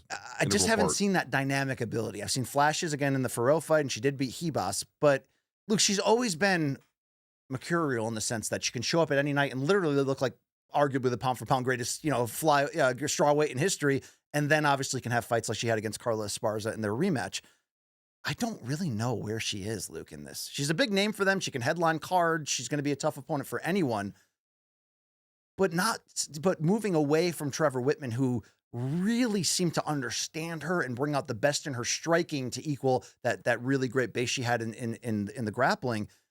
I don't know, Luke. You know what I mean? Like I felt like there was still a big fight for her in that trilogy with Weili, who's the best. Who's the strawweight champion, my pound for pound queen, if you will, in the women's MMA game, but yet Rose beat her twice and head kick KO her. I would have liked to have seen that fight. I would like to have seen Rose still stay on that level of title contention. I don't know if that size difference, if she can get over that at 125 to beat the top players. It almost doesn't feel like she's kind of playing out the streak here a little bit. Well, it's a 5-round fight, and we've seen Cortez at times fade a little bit in some of these fights. Starts strong and then fades a little bit down the stretch. I don't think it's necessarily a common or huge liability, but something we have observed. But to me, like, to answer the question, like, what's the storyline you're paying attention to? Dude, this could be the real ascension of Tracy Cortez. She is 30 years of age. BC, here's her UFC run to date, right? She won on the Contender Series against Maria Agapova back all the way in 2019. I mean, she's only fought a few times since then. She got a win over Vanessa Mello. She beat Stephanie Egger. She beat Justine Kish, barely. There was a weight miss there. Then she beat Melissa Gatto. Then she had the decision over Jasmine Jasdavicius, which was a nice win. Obviously, Jasdavicius has shown, I think, a pretty important gear of herself in growing. Sure. And that was, of course, in 2023. This is her first fight since then. The point I'm trying to make here is she's got a good record, and she has shown real big flashes of ability. Again, tends to be a little bit earlier in fight, but she finds ways to win no matter what in the end. At 30 years of age, against a name opponent like Rose Namajunas in a 5-round fight, you have all of these ingredients that are finally there to be like, wait a second, you're taking this on. Okay, I think she was training obviously for the Maverick fight, which was going to be on the 20th of this month. Nevertheless, just putting it back a week earlier. But still, you're taking this fight on short notice against a big name. You've had good performances, occasionally very strong performances, but never that signature win. Never that signature win. And I kind of feel like if she goes in there, and I mean, maybe she loses in the first round, but she goes in there and, let's say, really gives Rose Namajunas the business, stops her potentially, or really just, beats her up over the course of the duration of that bout, maybe even survives a couple of tough spots, but really sticks it to her. This is going to be Tracy Cortez as title contender. That's really what this is her going moment. to be. That's why this is a her moment good right here. crossroads matchup in that regard. This card overall, a little bit poo-poo. A little bit poo-poo. Yeah, a little bit. Scott Coker got real mad when we called some of the Bellator cards poo-poo, but I believe you said the word Shiite. Well, that's what they were. Yeah. Sorry, I mean, was I in any way not telling the truth? No, there were a few of those. They were garbage. Many of them were garbage. He was putting together garbage. But what I'm trying to point out here is this one's also not great. This is not a great card. But at the top, there is something really, really, really kind of interesting about this matchup. Rose, are you coming or going? What's happening here? I know. Tracy Cortez, this is your moment. But even with mixed results so far at 125, Rose feels like she has lost that edge. It feels like it when I watch her. Do you get what I'm saying? Like that game planning edge, that ability to be one step ahead. Now it seems like at 125 she's just fighting.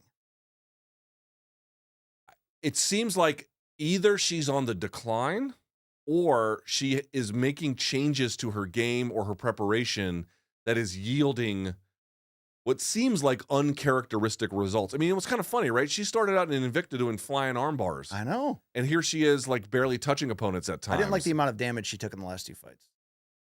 Right. And there's that one as well. Like, the defense has not really caught up, or has not been well, that's not true. She's had good, well, that's it. She's had good defense previously.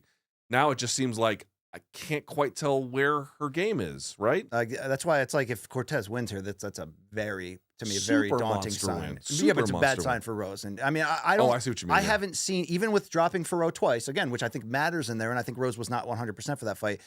I haven't seen the feel like she's going to contend for a title in this division. Rose also a tough matchup. I mean, she plays prevent defense. No, I'm talking about Rose. I understand. What I'm saying is she didn't look good in that performance, but it's actually hard to look good against Manofio Rose. Sure. You know what I mean? So that loss, it's not like it doesn't count. It's just, is that super indicative? I mean, that's why I love this Cortez fight. You would imagine if Rose is back to her best, this is winnable. By contrast, if Cortez is really ready to ascend, this will be her night in a big, pronounced kind of way. Kind of dig that, actually. I really actually kind of like the stakes I like the in this fight. one. I like it a lot. Also, I feel like we've said this before a million times, man. Dude, women's MMA kind of needs somebody to. There are a couple of these names. The Blanchfields are out there, are doing their best. Kayla's out there. Kayla's out there. She had a phenomenal win. Obviously, if she can stay healthy, Tatiana Suarez is one of these. Oh, yeah. But there's a lot of names that are just not necessarily moving the needle. I feel like if Cortez can really go out there and put a fucking performance together that the fans remember. Oh, what happened in that fight? Oh, that was crazy that night. It would just benefit the women's game in a really, really big way. Related to the women's game, did you see that Joanna Champion has now said that if the BMF title could come out in a female form, she would come out of retirement for that. Did she really say that? She said that. Who would you want to see? And don't say Whaley for the third time. Yeah. Who would you want to see her in a BMF fight against? Okay. We don't need Andrade again. They've already fought. Do you have to do the fight at 115? No. So you could play with it, right? You can play with it. But she's not good above 115 because she doesn't have the power. Let's be fair with that. Okay, but you could get someone else who's a 115er. I don't know if there's like let's be honest. How many UFC women's fighters right now fit the mold of BMF? Andrade, Joanna. I mean, Whaley proved that she can be both pound for pound best and also an absolute warrior if she needs. But is there enough of those type? I mean, is there a perfect matchup? It's interesting. I don't even know who that would be. I mean, the fight with Whaley, you could run it back, but again, it's such a weird, different place that you're in with that one. You can't run that back, no. Gosh, I don't know. Yeah, I don't know how. That's why they probably haven't done it yet. There's not a lot of like great match. I mean, and on the men's side, obviously, there's like a gazillion different directions you can go. But can you give me a what fight? about Karine Silva? She's got all 18 of her wins by finish. She is fun to Fights watch. at flyweight. I just don't think she's big enough of a name. Yeah, I was to gonna put say, her in like, a is BMF does fight. that really move the needle? No, but you guys shit on Andrade, and that was my first guess. So Would you? I don't. Andrade seems like she's got some. I would like. She still could win a UFC title. I feel like. I know she has. I'm saying like again. Yeah, but if they do Andrade, Joanna again, Joanna's just gonna box her. Basically, Yeah, just right? like just jab her and keep moving. Unless Joanna says realizes if I sign on for BMF, then I'm coming out to just brawl. I don't know. Yeah, I actually like Andrade in like because Andrade fought at 135. She started at 135. So I feel like of anybody who could play that game, it's actually Andrade better than most candidates. Do you care about another fight on this card on Saturday? Gabrielle Bonfim? So yes, no, the Bonfim one is interesting, but no, that's actually not the direction I would go. I would actually go a little bit separately. I'm going to go, excuse me, I'm going to pull it up here just a second. The Josh Van fight. Josh Van is a top prospect. It's not on the main card. He's taking on Charles Johnson on this card. I really kind of dig that. Also, the Jazz Davicius is filling in on short notice. She's coming on, man. So there's something a little bit of value there. Montel Jackson, excuse me. I don't love that fight per se, but it's a decent one. But banger alert on Cody Brundage versus Al Hassan. Yes, it certainly is. But the guy who I think has the highest upside on this entire card as a prospect, 100% Josh Van. So anytime he's back in action, always worth your time. I don't love that co-main. Is that going to be Ponzinibbio? The Ponzinibbio fight against who is he fighting here? Muslim Salikov. Yeah, it doesn't do a lot for me. It's not moving. What about Drew Dober, John Silva? He just knocked out John Silva. Yeah, who had that? He has actually pretty good ground and pound, and like really fights the takedown with strikes, but in a way that is not super reckless, but also very authoritative. That's a fine fight. That's a fine fight. That's going to be that's going to be a car crash, I think, in the end, for sure. But like Josh Van has the kind of potential where you're like, ooh, he could really do something with this. He's like got real ability. Yo, Aussie Luke, the son of an Australian. How is the Mile High Minute, your podcast, the Main Card Minute doing? Main Card Minute's doing great. We had a great stream on Saturday. Everyone go check it out. We'll have a new breakdown this week. Did you get Gaff on there? Oh yeah, Gaff was wasted. Joined late. It was a good time. Wow. Did you guys blow each other on the podcast? No, we were in separate rooms, man. Come on. All right. With that in mind, those are our top 5 topics. It's time for DMs from Donks. Let's hear the thing. Fuck itself. Now, is he pooping or releasing? Jizzing, probably. All right, just put it on the screen. I can't find it in my email. Here we go. From Brad Crow Dude. What's the shelf life on these washed UFC fighters, freak fights, boxing matches? Will we reach the point of diminishing returns when Cowboy boxes Mr. Beast? Okay, but the difference here is that both of these guys were legit UFC fighters. That's really the difference. I mean, the difference is people have to take it as serious as Jorge and Nate did for this fight. That's right. Like, Yes. I don't know if everyone is taking all of these. It's not a as serious. coincidence that these guys were high-level pro athletes and not too far removed from that, and then they gave you a good effort. Is he asking what the shelf life is on the bubble of these, or is he asking what? He's calling it a freak show. I honestly didn't feel like this was No, freak that's why I showy. loved it. I mean, it didn't have stakes like a title. It had stakes in terms of where the winner could go. But what it's like, what do you want from a crossover fight? For me, you want competitive action. It doesn't have to be top level. It's not going to be top level. That's the whole point. But if it's competitive action, I what want else a do you good want? style contrast that brings out a lot of action. Yeah. That's really it. And that's what you got. Bang, bang. So as long as you got that, you got something to work with. But I don't need Cowboy Cerrone in one, please. Especially against Mr. Beast. I buried Cowboy Cerrone in a coffin for 5 days. Look what we discovered. My it's kids Mr. love Beast. that guy. Oh, wow. Have you had his candy? Yes. Super I have. overrated. Not There's that a lot money. about him that's overrated. He does give a lot of money to He does give a people. lot. That's his I'm not a gimmick. Mr. Beast hater. It's just whatever. His candy sucks. All right, here we go. From J. Matt, Texas. Ooh, we have 2 videos for this. Thoughts on the Darren Till versus Muhammad Muti finish brawl? Can we first see the What do you guys think we is the gotta- next step for Till? Let's see the I don't rabbit know. punch and then the brawl. So, look, here is their boxing match. This was early on. There's one, it seemed like a light touch rabbit punch, and that ended the fight. Yeah, I mean, he didn't want to be there. Who is this guy he's fighting? I by the have way? no fucking idea, but Okay. he didn't want to be there. Well, now Darren Till's getting killed for the subsequent brawl in which his takedown defense really got compromised here. Luke, did you see this? It's like I'm beat up by this rabbit punch, but also not. So here we go. So this is Social Gloves. Where was this in the Middle East? Dubai. And there's a stupid ass pushing. Yeah, this does not look good for Darren Till's future, right? Like And then he goes after him, and then he gets single-legged. Watch this. I know. Up, head outside single. God. This is what I mean. Like when I put the Till versus Perry fight Yeah. on this, it's not for this side of the whole thing. Although you'll get a little bit of this, obviously, there's just no way. But I actually feel like Till's got whatever ability he's got left, Mike's going to test it. And the action would be kind of fun. What about Jorge Till rematch? You could do that. All right. You Well, could do what that. was the spirit of this question here, Long Island Luke, if you can bring that back up? What do you guys make of the thing? It's just, So Till's career has been so maddening, right? Just so weird. Like I remember when they brought him out, and they were like, he's like, I'm the best fighter in the world, and I'm going to prove it. And then this shit is like completely, what do you want to call this? Irrelevant? I mean, that's what it is. It's they irrelevant. thought he would be the next Conor. That's why they rushed him into But that welterweight title it's shot. not true that there's nothing left for him to do that could yield big results. That actually is not true. But this is not that. Yeah, this was weird. All right, next. A man and his cat. That's BC. Oh, yeah. I can't wait to see Reggie Jackson. I miss that dude. Boxing and MMA. What fights are you most looking forward to that are booked? Good question. Good question. Well, that's the problem. There aren't enough great fights booked. Yeah, exactly. I want Max Ilya. I want Merab versus Sean. Honestly, I'm not looking forward to John versus Stipe, but I just want to get it over with. Yeah, I'm with you on that. See, I don't love Aspinall Blades too. It's a fight I need to, we need to see what happens there, but it's not like I'm pretty excited about that one. I'm not overly excited about Bilal Leon. I just want to get that over with as well. Is there any in boxing that's well, okay, Jake. What about Bobby King Green, who changed his name to King Green? Yes, shout out to him. Versus Patty. I like that fight a lot. I like Mike Perry versus Jake Paul a lot. That's signed. You know what I'm actually excited for, and I'm not even bullshitting, is CJI versus ADCC. Like that weekend in Vegas is going to be. Well, we'll get to that. I think in a second. Nuts. There's a DM about that. all Let right. me ask you. They just signed Benoit Saint Denis coming back against Money Moicano. I like that fight a lot. Great fight. So I mean, just a fucking banger. Is that Paris? I think it's Paris. Yeah. Ooh. That's going to be an absolute fucking ooh la la. ridiculous fight. That's a great one. Did I make a bad move on my vacation by going to Paris right after the Olympics end and the Paralympics begin? I probably made a bad move. Are you saying that because you don't want to be around paralyzed people? Or? Wow. Wow. No, that's not the question. Like, I don't want to be around Just these crowds, just endless crowds. Yeah, I mean, dude, Paris is always pretty fucking crowded. All right. Never been, right? Never been. Let me warn you about the food.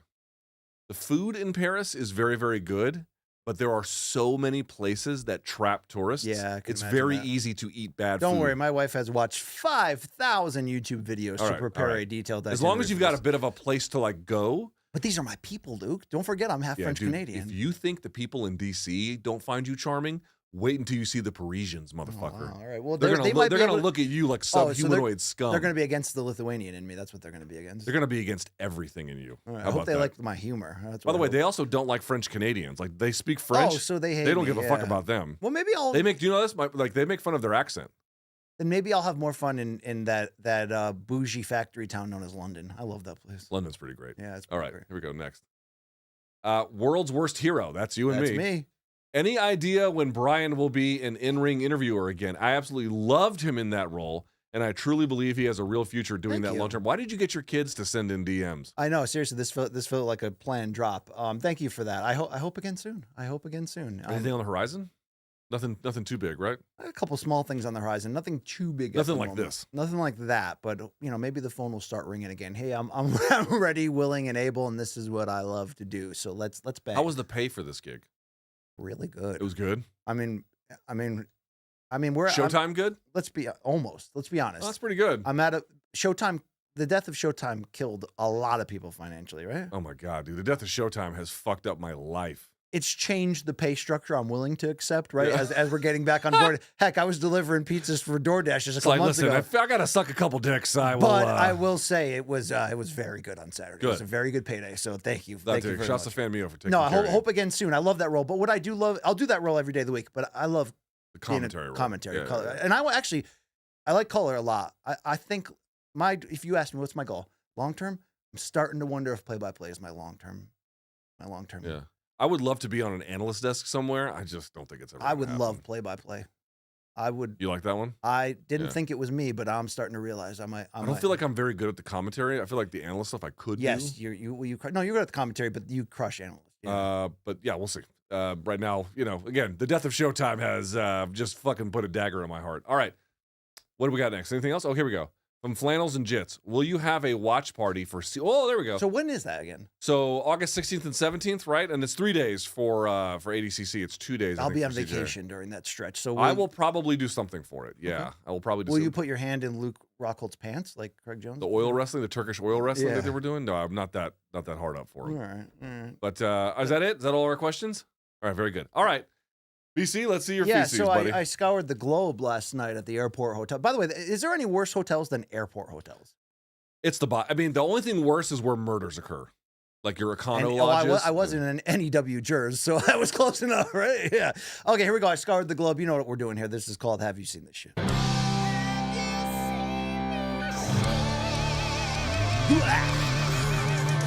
That's a good one.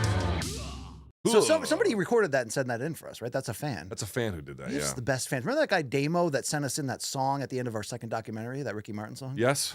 I can be your co-host, baby. Yes. I love our people. You know what we need to do? Make this show great again, just like MAGA. We need to no. We know what we need to do. We need to launch our own scam coin, like Hamzat did. Yes. And just scam the shit out of our fans, and then just move to like a remote island and never see them again. Yeah, there we go. Luke, 4th of July. God bless America. People running around disgracing the American flag. Let's go down to the lake dock here. Let's listen.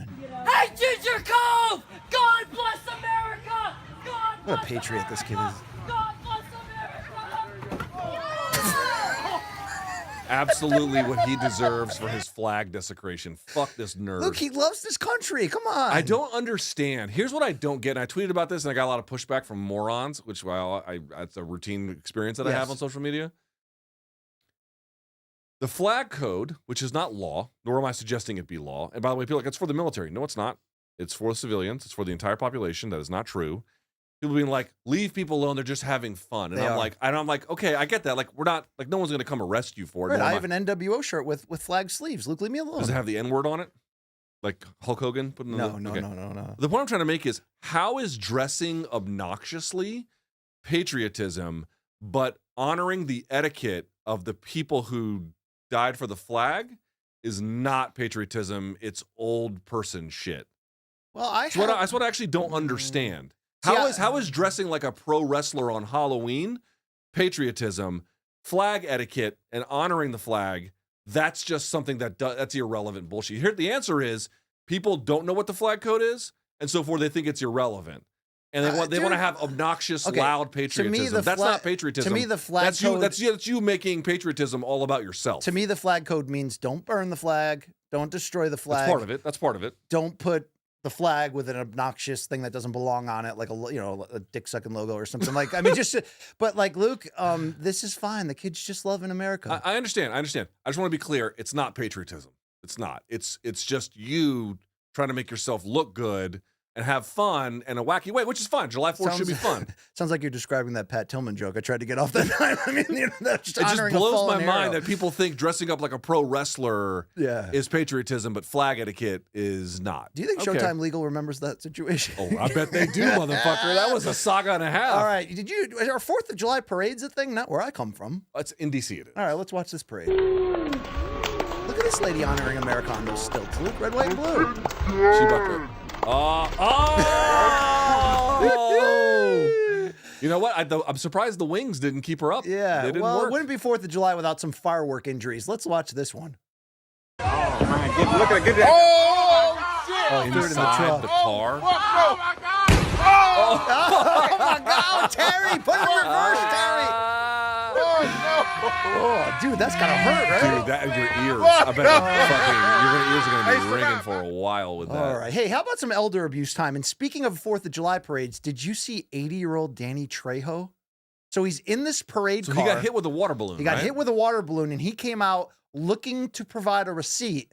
Watch him in the white shirt. My man is in his 70s or 80s. Dude, he's 80. He's wearing 80. loafers. Like, bro, I'm not saying you gotta let it go completely, but watch him go after this guy who threw at him. I know he's an OG, but like, bro, it didn't work out for him. I mean, look at him. But he got right back up. Look at that, Luke. All right, I appreciate that. Look at that old ball gut just get destroyed right there. I appreciate that. I appreciate that. But like, I don't know. I mean, yeah, don't fuck with Danny Trejo, and he didn't deserve that. But at the same time, I'm not trying to see him get hurt. So you're saying he shouldn't have gotten out the car and tried to throw a punch? I don't know what the right answer was. Have some security with you. All right, let's see more elder abuse. I see these things at the park. These free exercise machines. Ah, bitch. Dude, I'm telling you, unless you really ride public transportation, you don't know how weak and unbalanced the average person is. BC, my number one rule. Can you take your luggage and put it in the overhead compartment? They can't do it. How many times I help old ladies do that on Amtrak? They always ask me, Shani, can you help me? And I'm like, you're 50. Why are you looking this fucking infirm? Luke, T-shirt of the week time. Certified tour. By the way, I ate so many tortas out in Anaheim. Dude, Mexican food in LA is the shit. It's what I eat for every single meal. Why wouldn't you? Why wouldn't you? So good. By the way, food in LA in general is actually pretty good. Oh, I actually think it's my favorite city for food. I still think New York is better. However, when it comes to Mexican food, I love New York, but I'll take LA food because of the Mexican. Because it's just I will so say good. that Mexican food in LA is. I mean, even like the old ladies next to the Staples Center on the street with that little like oven that like. It's as they say in my household, lo mejor. Yes. Hey, Luke, this next video brings new meaning to the term white walls. Oh, wow. Hey, how's that TikTok dance doing, you dumb fuck? Did it all for the gram. Hey, did you ghost ride the whip, you dumb piece of shit? Luke, we used to have cable access shows in the 90s, and we'd call in and prank call all the time. Yeah, watch this one. Let's go to Kevin, I believe, in New Jersey. Kevin, what's your question for OJ? Hi, good show, dude. My kid Chris was wondering, do you think it was a bigger feat to break 2,000 yards in one season or slice 2 necks in one night? I'm having a little trouble, Kevin, hearing you. I'm trifle deaf in this ear. Speak up a little louder next time. Fucking awesome. Hey, Luke, there's nothing like Hawk Tua, right? Spit on that thing. Spit on that thing. Everybody's all excited about the Hawk Tua. I'll put the hook to him. I bet he did, Luke. I bet he did. You know, I want to know the story of how he lost that arm, and I guarantee you it's not one that makes him look good. No. Do you know they're doing a documentary series on Hawk Tuah, girl? Yeah, dude. I mean, like, listen, my career is largely a failure. Yeah. And she made one joke about sucking dick and is going to be eminently more successful than you or I. And Rich, yeah. All right, this weekend in boxing, Luke, I mentioned it, Shakur Stevenson, he wore this shirt after the fight that has Loma and Bob Arum on the front. On the back, it says, bro, Bob is saving his son from this ass whipping. Now, it's hard to wear that shirt. Bob didn't even show up. Bob flew to fucking Japan. He flew to fucking London, Dubai. Yeah. He didn't even go to fucking Newark for Can he this still fight. wear that shirt after the crowd boos and walks out? I don't think he can. I mean, obviously it was pre-planned, but yeah. Let's go to the undercard here in Newark. Keyshawn Davis, one of the rising young stars in boxing. Watch the business between him and Miguel Madueno. Luke, this was watch the referee. Oh. Dude, this was a physical, dramatic fight. One in which Keyshawn got the best of him, but watch this sequence. Oh, he picked him up. Yeah, this was a dirty fight. Almost gave him the slam there. Dude, Keyshawn's coming on, though. He's coming on, Luke. I like him a lot. Norfolk. You ever been to Norfolk, Virginia? No. Tough place. That Tough Tidewater area? Yeah, I dated a girl out of Norfolk. Tough place, bro. Yeah, all right. Keisha, you mentioned Abdullah Mason, the 20-year-old lightweight prospect. This fucking guy. Facing a guy who's never been stopped, last name LeBron. Look at him bully him, Luke. Watch these combinations. Dude, Abdullah Mason, southpaw, slick, powerful. From another guy from Ohio, by the way. Crafty. Look how short these punches are and yet how effective they are. Dude, you know how Michigan, Cali gets like the love for producing great boxers, right? New York City? Yeah. How about Ohio, dude? Yeah. His corner's like, I had enough watching it. Dude, Abdullah Mason is incredible. He kind of won the night in a lot of ways. Like, he was the story so many people were talking about outside of... He shined. Yeah. Over in Golden Boy in California, Luke, how about lightweight prospect William Zepeda improving to 31-0 with 27 knockouts? Some people are saying he could be a future Shakur He opponent. also looked pretty great in this particular fight. So, yeah, another strong win. Stopping Giovanni Cabrera in the third round. The real boxing match of the week, though, Luke, took place in Dubai. My man, Abdu Rozik, taking on fellow small person Irali. Luke, this was the Hagler Hearns of little fights. This was great. How big are those gloves? I think I could put my my cojones in there, Luke. I tell you what, I can't tell if this is exploitative or awesome. Awesome. So we've wanted to see Abdu Rozik versus Hasbullah for so long. I think this sets the stage for it, doesn't it? Nosita, awesome or exploitative? Look pretty sweet to me, not gonna lie. All right, regional MMA time, Luke, where anything can happen. Anything, bro. Watch overhand this. right, switches stance. Oh! Soccer kicked him to the grave. Damn. Watch this. Overhand right. Jesus, worst defense ever. Switches stance. Bang. What promotion is allowing these kicks to the down man? Probably somewhere in Eastern Europe. Probably like Poland or something. Yeah. All right. We'll keep it going here. Kombat gave us maybe the worst injury I've ever seen, and I don't normally play these, but Luke, I've never seen this. Oh my God! Fuck. Wow. Congratulations. MMA's capacity, and dude, what did he get paid for this card? Oh, probably I'm not killing $4,000. Kombat. I'm just saying, like, you can't be making much on a card like that. No. All right, let's listen in on this guy's hardship. An acid reflux caused Paul Guidry to develop throat cancer in 2015. His only option to communicate became this electronic voice box.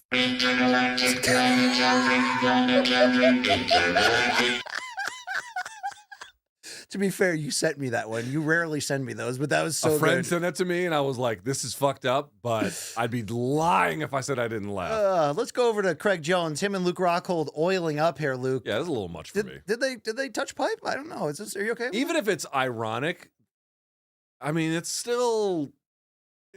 you know what I'm saying? Like, Coach Craig will go there. He'll go there, Luke. If you bang another guy ironically... All right, we'll end it there. Okay, we'll end it there. All right, Luke, got a couple more for you. We always have our smoking innovations. What do you think about this? Drone bong. Seems like a stupid-ass way to try to get high, but... Look, Mom, no hands. Yes. I will tell you that the ingenuity that goes into, and the engineering that goes into getting high is second to none. Look, your boy Izzy Adesanya was on TV and this weird thing happened. Was he If I doing can Hitler take a memes? hit from you first hit? up, yeah. So I'm prepared to do that. You sure? On national TV. Wanna sign the waiver so first? I'm just, no, but just be careful of the face. And you, Are you sure? You can kick me in the head as hard as you want. You sure? Yeah, but I'm going to close my eyes. Is that all All right? right, no worries. Okay. All right, This looks staged. 3, 2, Get 1. Not bad. Sound like a lucky. You treated him like his dog. Or do I sound like Sean Strickland right there? All right, there A little we go. bit. Yeah, a little bit. Thank you, That's good. Izzy. That's good publicity for him. Ah, yeah, Luke. You ever been so drunk that this happened? Oh, are you okay?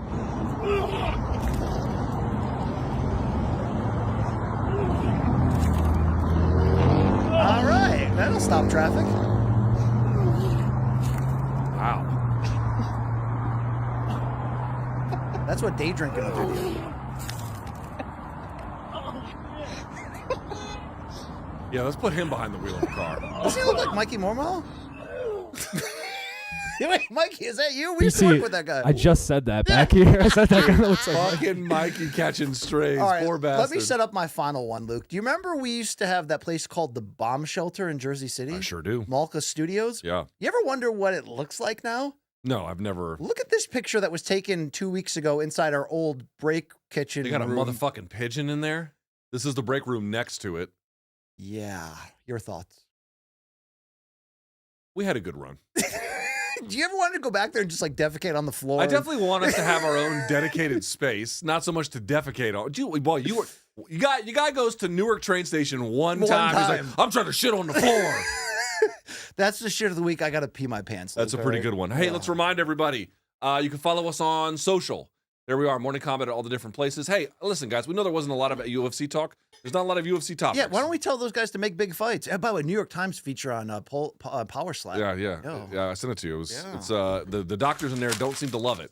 No. So there's that. Of course, you can get some merch. You can get some merch right here. MorningCombat.store. You can use that code LIVE10 for whatever that's worth. Is there a reason for us to do MK Free Fridays this week, or do you just want to fuck around and talk about boobs? We could probably do MK Free Fridays. I mean, I just don't, we'll just do a little bit of a UFC Denver preview and then talk about pornography. Probably, yeah. All right, and that is it for everyone. So, I gotta pee really all right, bad. thank you for watching. We appreciate it. That's BC. I'm LT. Until next time, may all of your gains be loyal. Bye!